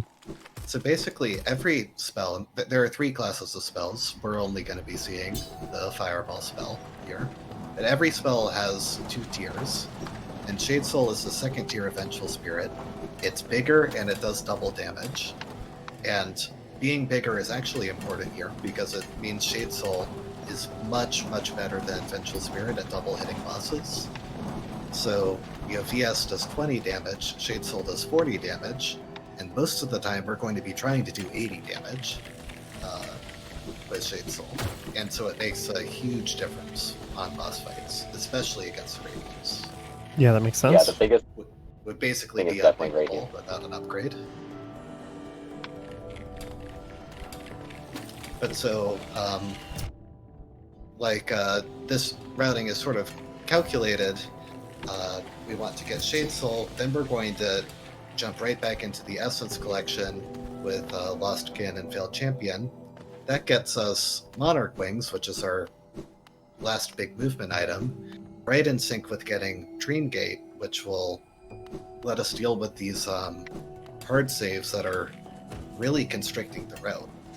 Like, the big ones are at Hornet 2, at Kingsbrand, and at Shadecloak, both of which are required to finish the run. And those hard saves lose minutes without Dream Gate. So we have to get to 900 Essence before we can really progress the True End quest.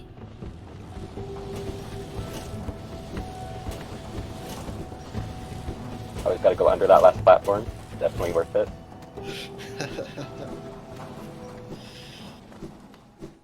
There's nothing sadder than going over the platform.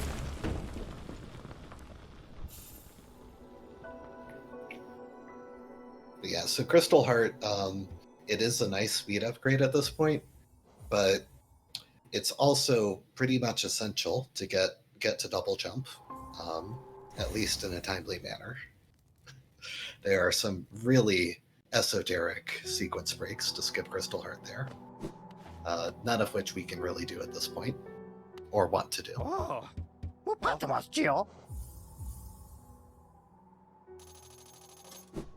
Good.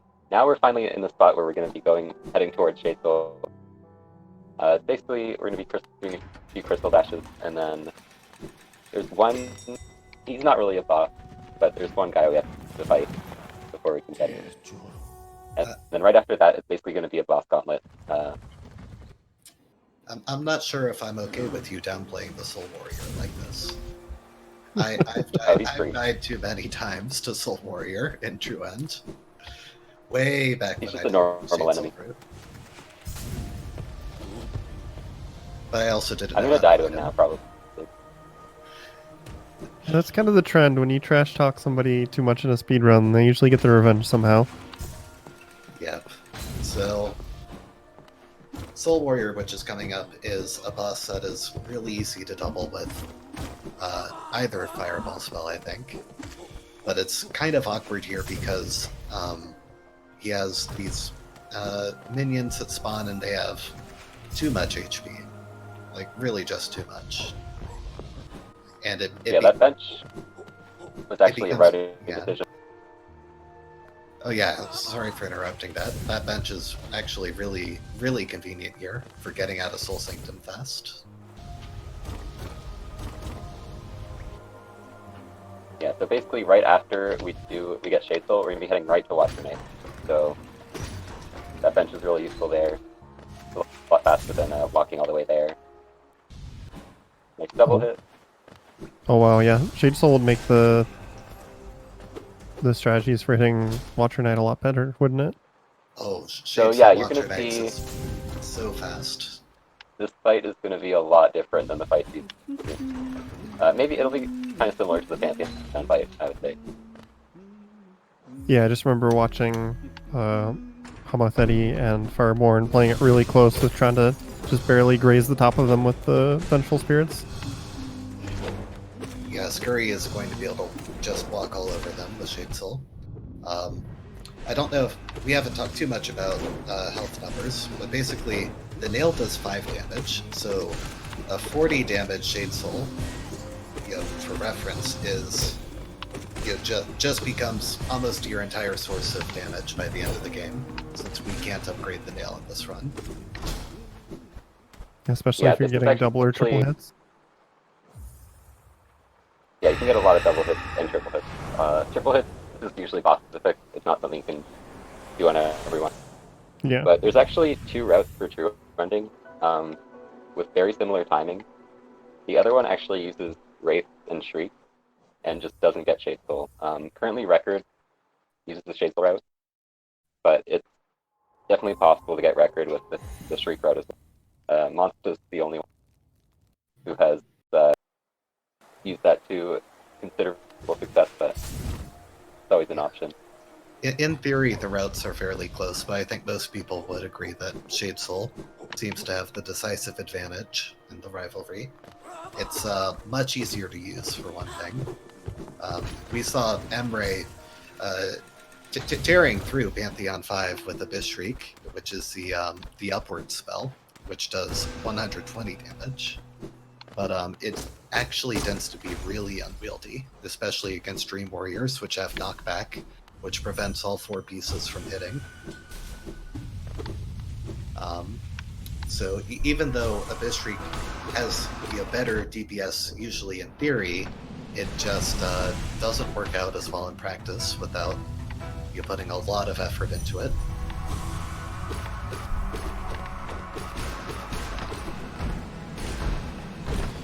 But yeah, that's so, rolled by him. I really wasn't kidding when I mentioned the bigger hitbox. The Shade Soul hitbox is just enormous. I mean, a big part of that is Shaman Stone, which is pretty much doubling the size still, I think. Most of these double hits aren't possible with just base Shade Soul. You need the charm to really make the strategy work. So yeah, and I would consider that a slow fight, so that kind of speaks to how good Shade Soul is for that. Yeah, that was a really big difference in terms of like how quickly you're able to tear through them. Yeah, you don't even really have to try to dodge once you have the spell upgrades. And honestly, a big part of why people struggle in casual playthroughs is because they don't realize just how much damage the spells do. Normally, a typical quote-unquote casual playthrough is very nail heavy, using all of their soul to heal, and just trading with bosses. Yeah. But there are just so many bosses here where you can just go in with full soul, unleash all of your spells, and just tank. Which is, how a lot of speedrunners get by, where you really dig down and learn the boss. Yeah, we're gonna keep up the trend of fighting bosses. We're gonna make a short break over here, grab some Geo, and then we're gonna be heading to Boston. Or I guess Broken Vessel, that's also a boss. Well, yeah, have you have to do. harder Lost Kin first before you can fight Lost Kin. Yeah, the harder Lost Kin. But yeah, that's where we're headed now. That Geo we get there actually covers us for like the rest of the run and more. The reason we don't have different routing is because that Geo is so fast to get that there's no better Geo to get. So we basically just end up getting a super Geo. We could purposely like get less from the chest, but I usually just grab it all at least. Right, and it would be nice to get that geo before before Crystal Peak, so we could also make good use of the seal. But Shade Soul makes such a big difference, and it's so convenient after picking it up in Soul Sanctum that it really doesn't make sense to go there earlier. Basically, geo-routing is not really an issue after you get Lantern and Elegant Key in this category. Oh, that was a lucky dash. Let's go. Yeah, so that Crystal Dash is RNG. Pretty much all of those guards can decide to ruin your day. Just depending on where they decide to be flying at the moment. Yeah, basically, I mentioned enemy attacks are RNG, enemy spawn positions are also RNG, and also enemies hover around in an RNG way. Basically, Hollow Knight is a very random game, and it's really hard to exhaust all the sources of random. Speaking of RNG, we have the Malik coming up. Yeah, really, speaking of RNG. And honestly, this is a big part of the reason why people say Broken Vessel is harder than Lost Kin. Because it's basically almost impossible to go into Broken Vessel with full HP. You know, unless you have practiced all these pixel-perfect Malik dodging strats like Scurry has. I only dodged a couple of... I basically just have like set movement. Oh, we got the last one. And I hope that they don't hit me. I don't really have anything. It's really hard to dodge. It's set up in a way that makes it really awkward. Also, that wall jump there is actually way more difficult than it looks. You're supposed to like walk around unless you have wings. But there's a very specific spot on the wall that you can actually dash into and get a wall jump off of. Yeah. That's what I did there. I pressed that those. And it is really easy, if you're not on top of it, to get caught into a loop of trying for that, really precise wall jump over and over again, even though there's, the 8-second detour right next to you.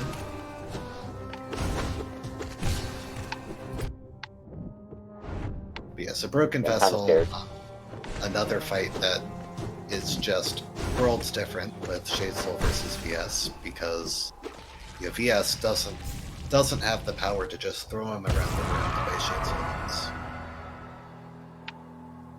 Oh, so is there more knockback on Shade Soul as well? Yeah, I think part of how the I know it's bigger, faster, and unlike Vengeful Spirit, it travels through walls, so it can't be eaten the way VS is. Oh, okay. But yeah, the walls thing is actually a huge deal. Yeah, I think the faster speed or the bigger hitbox, I'm not sure which, gives it the ability to actually move bosses with knockback. Like the Dream Warriors and Oskin and so on. I don't know the details though.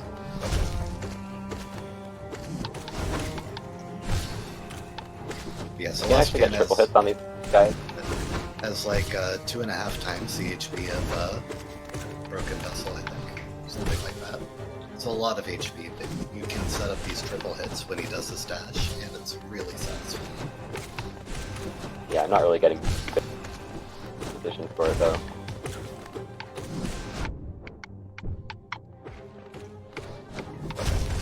And actually, if we want to talk about the difference between Shade Soul and Shriek Route, if you are doing the True End route, which gets Abyss Shriek instead, you have to do both of these fights with only Vengeful Spirit and Howling Wraiths, and it is extraordinarily unpleasant. Yeah, I tried doing Streak Route for a while, and it did not end out well. Yeah, Lost Kin with Nail Zero, VS, and Howling Wraiths takes so long that the music loops, which... Oh my goodness, that's a while. Really says a lot in its own right, I think. The worst is definitely No Eyes in that route. No Eyes takes the cake, and it's going to be really cathartic here when Scurry goes in and kills her with 3 Shade Soul casts. Because, we saw No Eyes really trolling in the P5 run earlier, but the way she teleports is just brutal when you have poor damage. But yeah, before that, we're gonna actually be going to False Knight, which is we already did Failed Champ, which is the harder dream version of False Knight. It's actually a lot of a different fight, but we have strats for it. We're basically going to be trying to double hit him 3 times first phase, and then after that, we're going to be going for triples as he slams the ground, and it should knock him over immediately. If it goes all well, the fight is super clean and fast. If you mess up like one small thing, it kind of just snowballs. Yeah, Failed Champ is a super make or break fight, and actually the positioning and setup for the triple it makes a really big difference. The old Truant route got Descending Dark before this, specifically because we didn't have a good way of fighting False Knight with Shade Soul. But since then, we found the setup where during his rampage, you can get Shade Soul to consistently hit him 3 times in a row, and with that 3 casts of Shade Soul, knock him over, and turn what otherwise is a nightmare fight into something really straightforward. I missed it up. Not good. Yeah, luckily, everything except False Knight, their Failed Champ, only does 1 damage. So it's not a big deal as long as you can avoid, the body and the hammer, which admittedly take up an enormous proportion of the screen. I think this is one of the hardest parts of the run to learn, aside from Radiance. Would you agree with that, or? Yeah. Especially if you miss a triple hit by shooting it the wrong way. Yeah, at the very least, whenever I de-roast Truant, I spend a ton of time on Failed Champ. And at the very least, with Street Route, I never feel comfortable with it. With Shade Soul Route, it's much more consistent. At the very least, because Failed Champ has mastered the art of phasing through Abyss Shriek hits, but he can't quite phase through Shade Soul, thankfully. There's the triple. Yeah, that's what I was talking about before. Yeah, that really clean, you're not knocking him over in just 3 casts. It's really inconsistent. So dashing off there is actually a little bit faster than watching the animation, so we are going to do that. Make sure we absorb his soul here. Yeah, but this is going to put us at 900 Essence, which gets Dream Gate, which is the warping ability added in the first expansion pack. And this is how we're going to deal with the hard saves I mentioned before. Yeah, there's actually a lot of bosses we could have fought earlier, but we pulled until now because we can just avoid the hard saves completely with Dream Gate. Yeah. Basically, King's Brand is in a really out-of-the-way place, and getting out of Kingdom's Edge takes, a couple minutes. So the same thing is true of Abyss and Shakehold. Dreamgate is just really nice and handy, and it is really fortunate that True End gets it basically for free, since Essence is required anyways. So how far are we into the required essence at this point? We have exactly half the required essence, but the last collection is going to be very fast and on the way, I think. Yeah, we basically have a bunch of stuff routed into the very end. All in a row. Yeah, so On the we way to fought both of the Dream bosses, so all that's left is cleaning up Dream Warriors, and Dream Warriors tend to be much faster. So like Failed Champ has the equivalent of over 1,000 HP. I think Lostkin also has over 1,000 HP. Every Dream Warrior has 250 HP, and so they just pretty much drop dead if you get Shade Soul doubles. Yeah, we do have a slight detour here. We need to actually get into the Abyss for several things. We need to get Shade Cloak from there. And we'll also need to go there to the end of the game to actually be able to get the true ending. Yeah, We're going to be opening that up.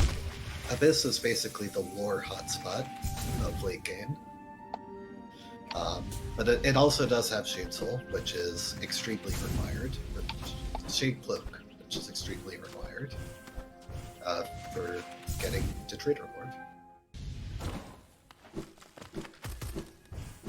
But yeah, in order to do that, we need to fight the harder Hornet fight here. We have to do it with 4 HP. Because that damage I took there, and the acid is actually required to warp you past that point. Otherwise, it would take a lot longer to walk around. So we do this fight with a bit short health, but hopefully it's not an issue.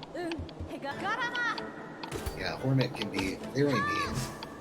She has a really annoying counter attack, which is... It's just horrible. She loves to do it right after you fire a spell, which completely negates the damage, and usually ends up resulting in you getting slapped in the face. Hopefully you can get doubles on her, but it's very strange. It requires a lot of practice to get familiar with how she moves, because Hornet 2 is a lot heavier than Hornet 1. Yeah, it's definitely really strange. I have managed to get a lot of them there. I think that was actually a really good fight. Yeah, that was a really nice fight. You were pretty much getting doubles at every opportunity, I think. I tried to just stand really far away and kind of position it above her a bit when she's like in the air. Most of the time it worked.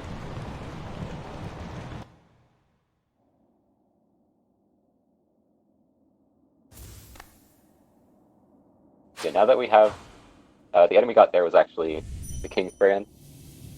That just allows us to get into the Abyss, so that's basically what we're going to be doing now. Yeah, we'll be doing a 2-trip here, but the first one is just to get Shade Cloak, and then we'll be getting back to the same area. But yeah, so True End, out of all of the categories, is probably one of the most affected by the Hidden Dreams update, because having Hidden Station here, right next to the Abyss, makes such a huge difference for routing. Thanks to Dreamgate and the extra Stag Station, I wouldn't be surprised if it saved at least 20 minutes off of the category. I don't know, that might be a bit much.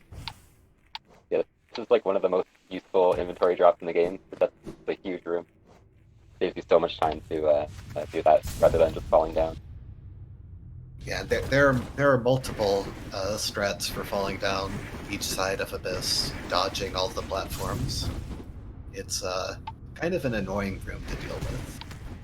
So if you don't know what you're doing, you are absolutely going to hit 5 platforms on your way to the bottom. And there's just nothing in the middle of the room. Unless you really like Geo-Rocks. We can work those into the routing somehow.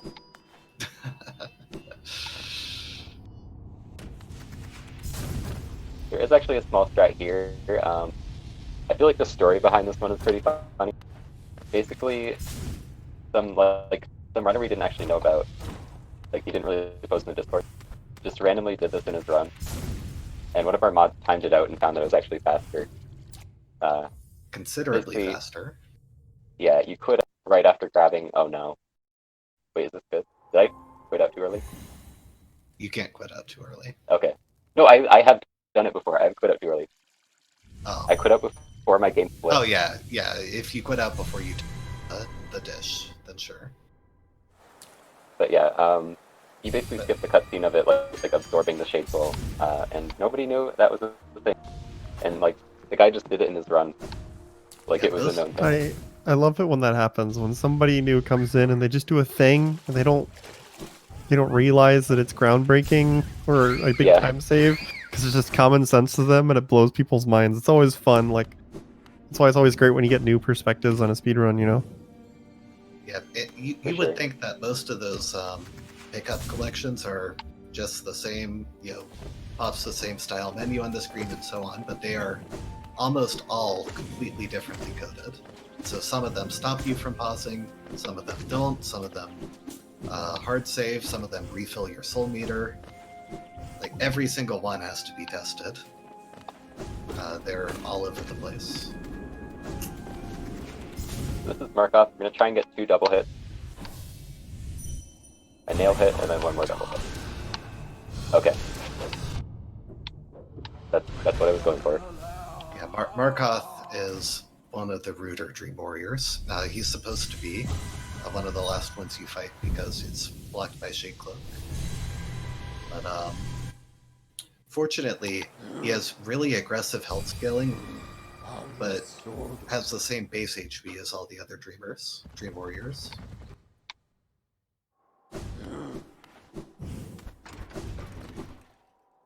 Yeah, so we're about to go on our trek through the bottom left of the game. We basically are going to cover a bunch of bosses and Dream Warriors and stuff on this path to get to Hera. Before we do that, we're making a quick detour through King's Pass, actually. You didn't know there's a little route through this way that actually takes you up to the cliff. And the only reason we're doing this is to kill Gorb, just for a little more essence. It's actually quite fast to get him and then quit out, so he's in the essence routing. Yep, there really is no good time to put Gorb into the route. And I guess in theory, you might want to come here to get the King's Idol in Howling Cliffs, but it really is not convenient, especially without Crystal Heart at that point in the run. So we just come here while we're in Dirtmouth anyways. Fortunately And now, Gorb Gorb has so much knockback that the same stuff which makes him so annoying to fight with Abyss Shriek makes him really easy with Shade Soul. Yeah, oh, it's worth noting, actually, we haven't talked about this. Dream Warriors actually scale with your nail damage. So if they look a bit easier than maybe they were in your playthrough, that might actually be true, because we purposely get nail 0 and only go for spell damage. And what this lets us do is fight the lowest health Dream Warrior, but still have good equipment. So that's why we're basically 3-shotting or killing these Dream Warriors really quickly, is because we're kind of abusing that. They don't scale to spell damage, but they do scale to health or nail damage. Yeah, and the health scaling is really aggressive, and so it really bears repeating. If you're fighting them with even just 2 nail upgrades, they're completely different. Yeah, if you notice right there, I actually did a different version of the acid skip. The any percent one uses Crystal Dash. Since we have wings, we can actually just drop down double, and it looks really flashy. It's one of my favorite skips, actually. Oh yeah, and I should mention this. One of the more recent finds in Shrouding is actually the 1-cycle Umu, without any additional upgrades. I'm going to be trying to go for it.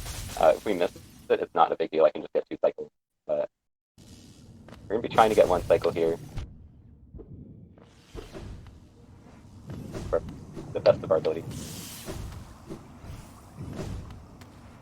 Yeah, it's a really sort of strange method in order to get 2 double hits of Shade Soul and Umu. And of course, like everything involving knockback, it can be finicky. And like everything involving Umu, it requires Umu to cooperate. Yeah.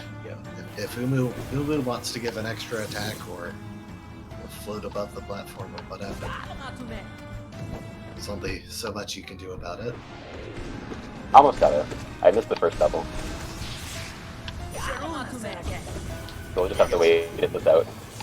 So one thing you saw there is Scurry moved a little further back before firing the Shade Soul.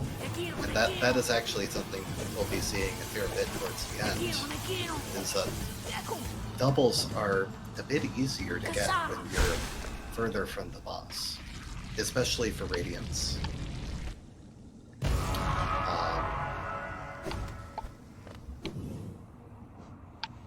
I think that's because of how fast it travels, like maybe it accelerates or something. I don't know for sure. Yeah, I'm not 100% sure, but it's like the most useful thing, especially in Shade Soul Route, to just position yourself to get multi-hits with the spell.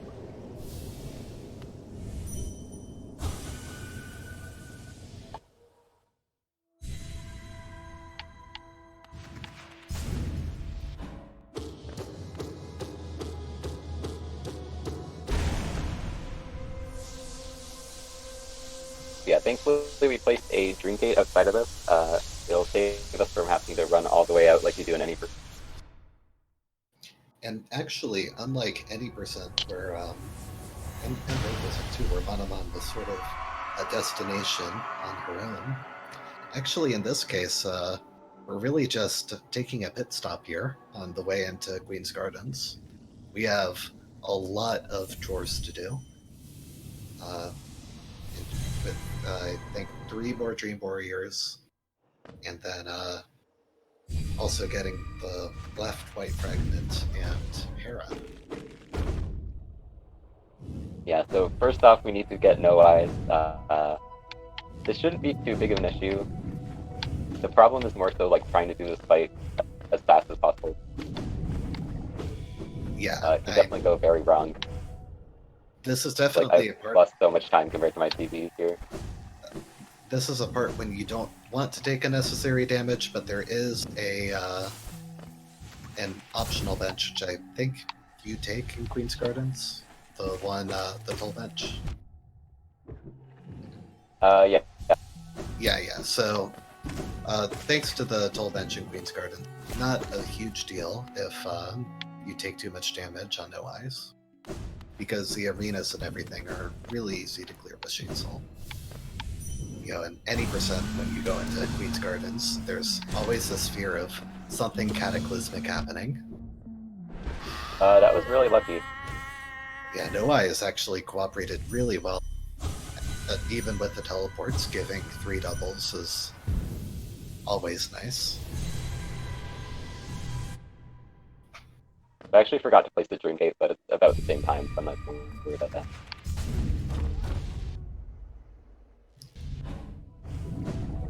Not doing QGA is this a real scurry? I like discount PGA more. So,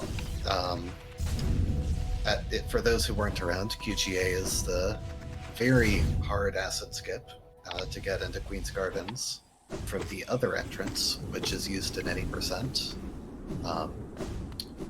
In True End, because we have Shade Soul, we have the luxury of being able to go through this upper route.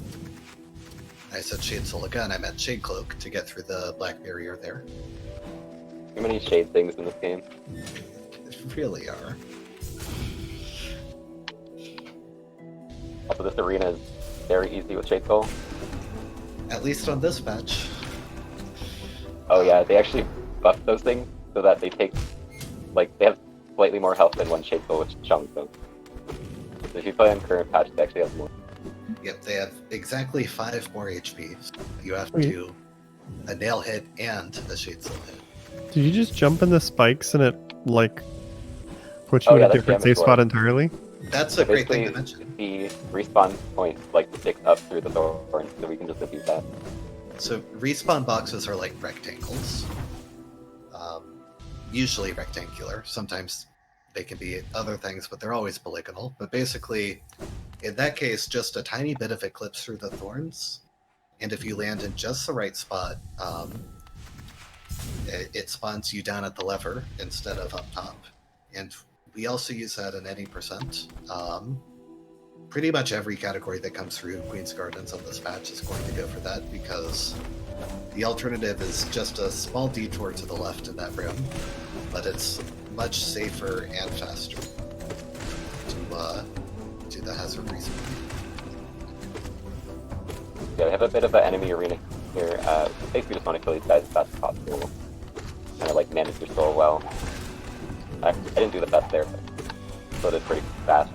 And now we actually have another very high RNG spot in the game. I know there's a lot of those, but these are the frogs. Their movement is extremely random, and there's nothing really you can do besides crystal dash in here and hope that they let you through. Yeah, this is a very legendary run for Truant and Hundo runners. Legendary room, I mean. The Loodles, or frogs, as people call them, are behaving for Scurry, but they can be absolutely awful. Okay, good. I'm glad I got the commentary person. I was really worried that we were going to talk it up for nothing. But basically, on both of those super dashes, they can absolutely knock you out of it immediately. And disrupt your dashes. They hone in on you. Even though they move randomly, they absolutely hone it. It's undeniable fact. And yeah, the reason we went through there is to kill this guy. Poor Marmu. He's adorable, but we still have to absorb his soul. Yeah, then Marmu, also random, but fortunately, Shade Soul, as always, eliminates a lot of randoms. Because Marmu's incredible knockback makes it go just really quickly.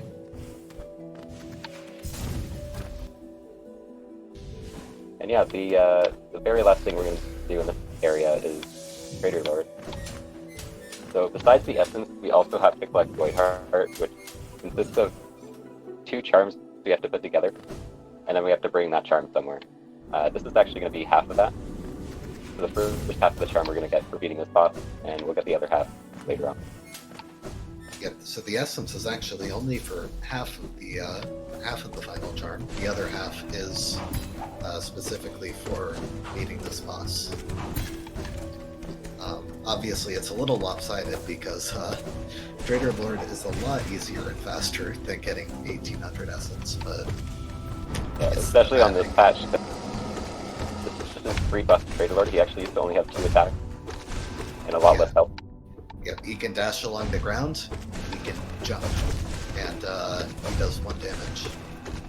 So he is literally just a bigger version of the Mantis enemies of this area. If you want a cheap way of beating the boss, just down patch to the 1-2-2-1. You'll beat him quickly. So this is the Queen in Queen's Gardens, and yeah, we're gonna get half of our charm.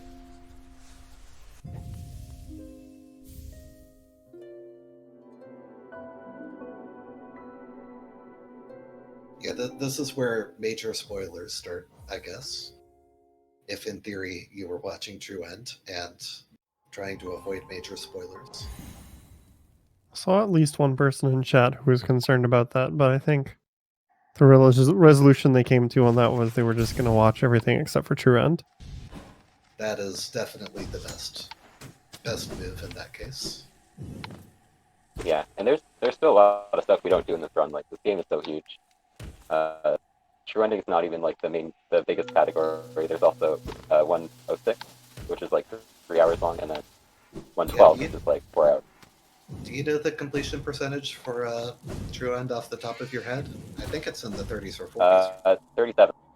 37. Yeah, so right there, that really goes to show. I mean, a huge part of that is charms, because we only get, like 3 or 4 of them.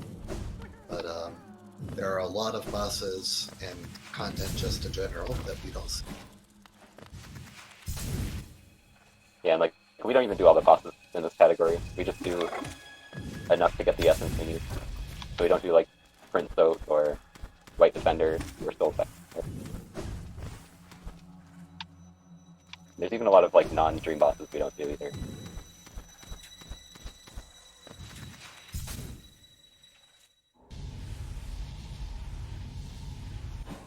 Yep, so here is Galian, the last Dream Warrior, and pretty much the only one which doesn't have incredible knockback to make doubles completely. Oh, his sight is sliding. You can still get it, but oh wow, that is hilarious. I've never seen that. I liked you walking alongside the scythe there. Just casually surf along on the scythe. I'll take that as a blessing for this run. That we got the magical sliding scythe. How did I dodge that? Oh yeah, so actually coming up, something which we haven't seen yet is that there is a dev-intended skip in Beastmen, which Oh, yeah. completely gets us out of all of the awfulness of damage boosting through devouts and navigating the spider maze. The only catch is it requires double jump, which is why we can't do it in any percent or the other categories. Yeah, it's very useful. You don't have to watch the long bench cutscene. You don't have to climb all the way through there. Yep, it Gets you basically right to puts the you right to Hera. right at the exit. But it's really well hidden if you don't know it's there. But how do we make friends if we don't watch the bench cutscene? This is no friends percent. Fortunately, the friends still die, even if you skip the bench. Oh, Yeah, killing Hera makes them vanish. well, maybe they just escaped instead of dying. Yeah, left all their masks on the ground. Yeah. Don't ruin this for me.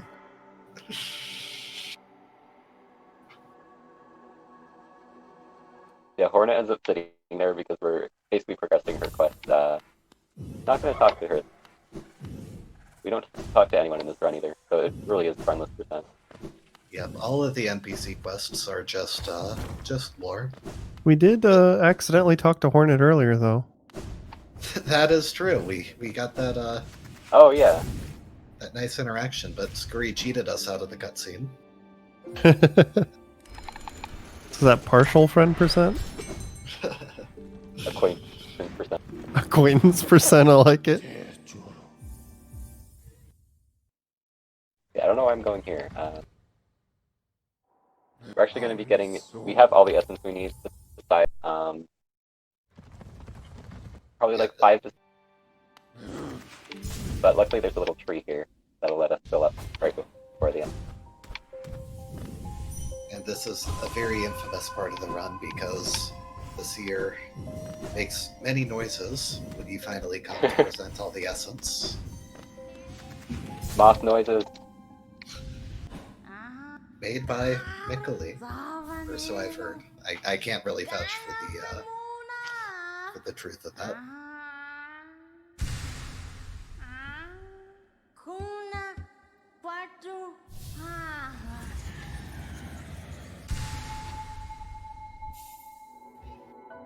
Yep, so Awoken Dream now is the reward for 1800 essence, and it is basically a glorified key. It lets us enter White Palace, and it also unlocks Dream Dialogue in, I think, one other place. Yeah, so we're doing White Palace now. You guys saw, if you were watching the whole showcase, you saw Path of Pain earlier. That was like a harder branch off section of this area, but we're going to be doing the main route. There's actually a lot of cool skips. This is my favorite part of the run. Yeah, White Palace is a really neat area. Of course, it has a really, really strong aesthetic in the first place, but there's a lot of cool stuff for the speed run and movement.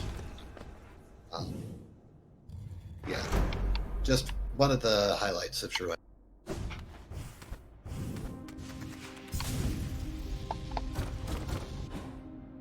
Yeah, I wasn't sure if that was low enough, but we're good. Yeah, that's a really precise super dash. You have to basically be on the last pixel. You can cling on the wall.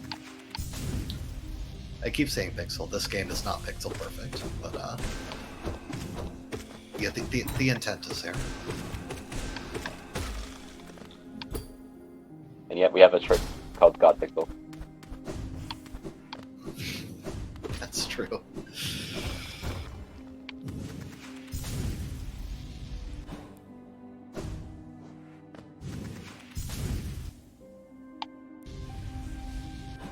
Yeah, most of the harder platforming is going to come in this section here. Yeah, this is First where part is mostly just filling the King's Mold. yeah, this is where the saw blades intensify.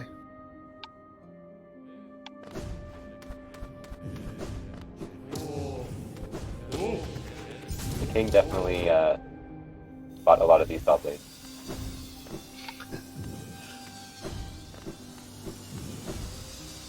But yeah, there are a ton of sequence breaks and skips in my palace. You know, coming back here once you know the layout makes a big difference. Not as many as there used to be, though. Team Jerry patched out a lot of the skips you may have seen in the base game, where you could get levers through walls, do a really precise double jump to get past the right half of White Palace. All sorts of stuff. So even though White Palace is considerably faster in 1006, which is the release patch, everything else about that patch is completely terrible. And What was the, that animation? Oh, that is a gate storage. That was so goofy. I love it. Oh yeah, we haven't seen much of gate storage. Basically, when you dash through a gate as it's opening, you keep the wall cling and you move really fast. And on that particular gate, it's really easy to get, and you keep it basically forever during that jump. Yeah, it's NMG, by the way. Yeah, gate storage is additional. That is one of the glitches that blurs the line, so it's allowed, except when it's used for major sequence breaks. So that one depends on what you do with it, not so much whether or not you use the glitch or not. Yeah, basically it's allowed for saving time going through gates. It's not allowed for actually using the extra wall jump you get from it to get to a higher place. Okay. It's like that is an actual wall cling state, and you can actually wall jump out of it at any point in time. Oh, okay. So that's the sort of tricky thing. Yeah, just going faster wouldn't be an issue. Oh no. Okay, I'm joking now. I'm gonna reset the room. Because this is like Yeah. cycle based. Yeah, that's one of the cycle-based rooms because of the way the saw blades move. Those type of glitches are the reasons why Ori switched from no major glitches to selected restrictions. Just because it was getting harder to draw the line of what a major glitch was. Yeah, it is really tough, and Hollow Knight's no exception, where we have 3 classifications, Oh. 2 glitch categories, in part because there are certain major glitches, quote unquote, which actually require mods in order to work properly, because they're load dependent and otherwise completely inconsistent between computers. Oh, okay. So that's a big distinction. We've only seen no major glitches today, but there is a small but active glitch community, and they do really cool stuff. Yeah, that's White Palace. You may have noticed a lot of the harder parts we actually skip over. It's very useful. Like those spikes that go up and down are probably the hardest part, I would say. And we just skip all of those by some clever movement, or there's actually a depth intended skip as well, where you break a wall.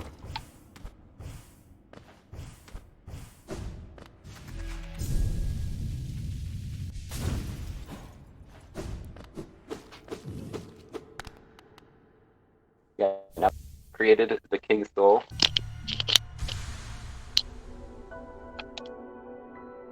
Yep, unfortunately, a really bad charm because of how many notches it costs. But we aren't using it for its actual effect, which is to regenerate soul. We're just using it as a key to get to the secret part of Abyss. Yeah, so quick thing, if you guys didn't know, you can actually equip any charm that's more notches than you have if you just keep equipping it over and over again. The downside of this is that you'll take double damage. So in this case, there's going to be shades that we're going to be going past. If they hit us, they will do 4. Yeah, the siblings and birthplace already do damage, so while you're overcharmed, it suddenly gets really fun and exciting. Luckily, I don't know if it's always been the case, but there are actual restraining walls in the birthplace, invisible walls that enemies can't go past. So, like, they can't just murder you during the Void Heart cutscene. Yeah. And we have a pretty good route through here to avoid them for the most part. Not to mention with Shade Soul, like if you actually were in a panic, you could just murder them.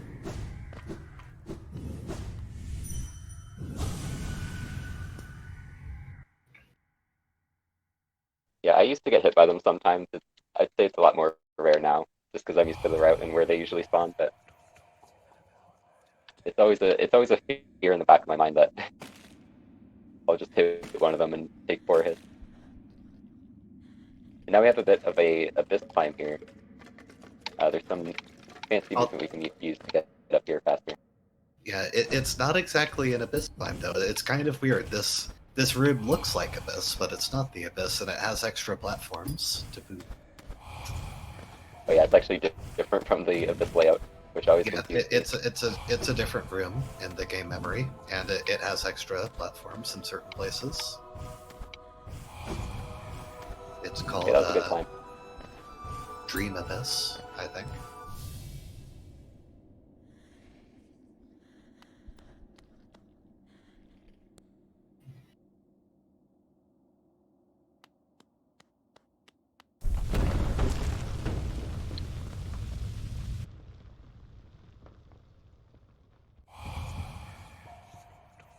And now we have everything we need, so we're basically going to quit up and start heading to the final boss.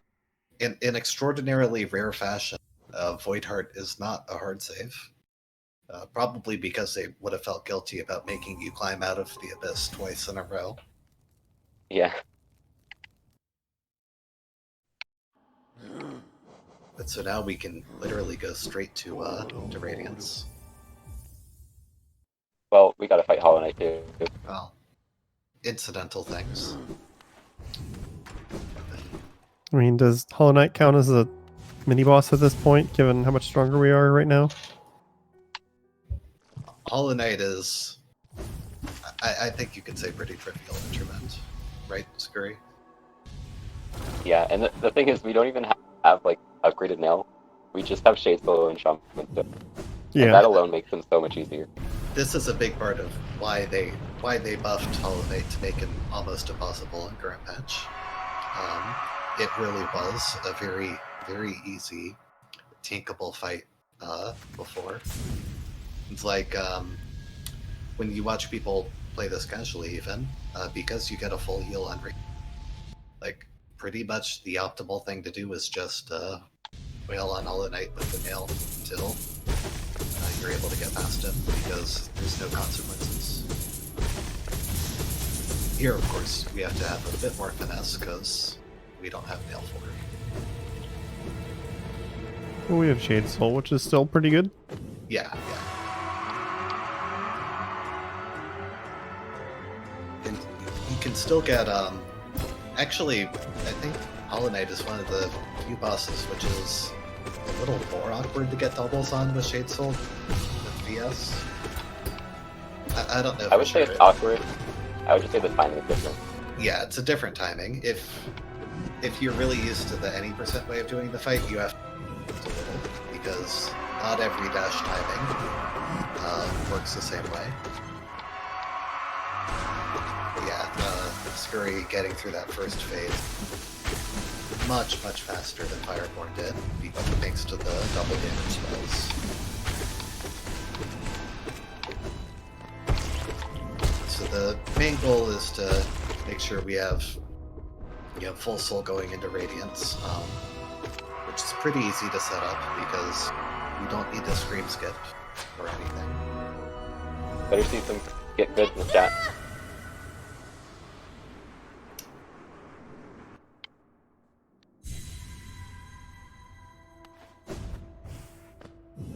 Yeah, this is the Radiance. We're going to be seeing a ton of double hits and hopefully some very slick dodging from Scurry. So I don't think there's much more to say than that. Yeah, I'm going to be focusing here.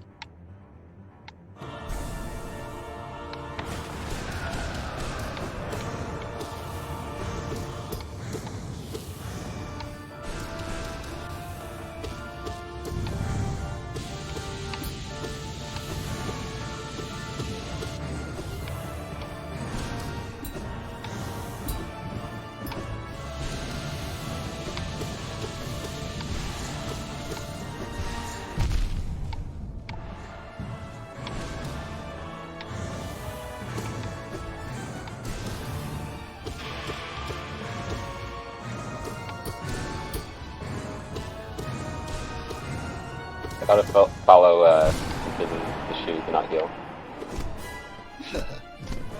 Yeah, compared to the other bosses we've faced, Radiance is definitely not one we're over-prepared for.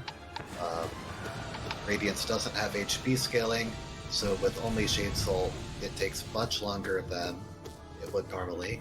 And because of the double damage, the 5 HP is actually really annoying to work around.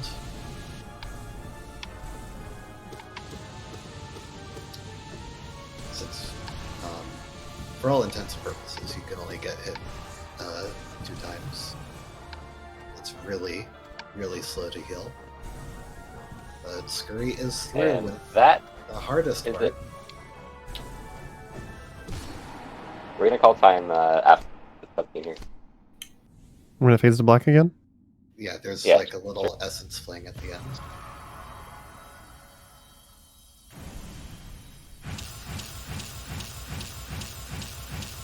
Yeah, after these little sparkles are gone.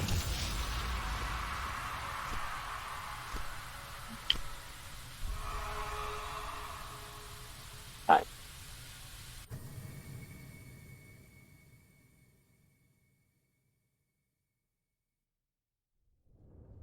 I think I'm pretty happy with that besides fungal, I would say. Yeah, the there's a little bit of marathon nerves there, but you recovered really well. That was a very solid fight.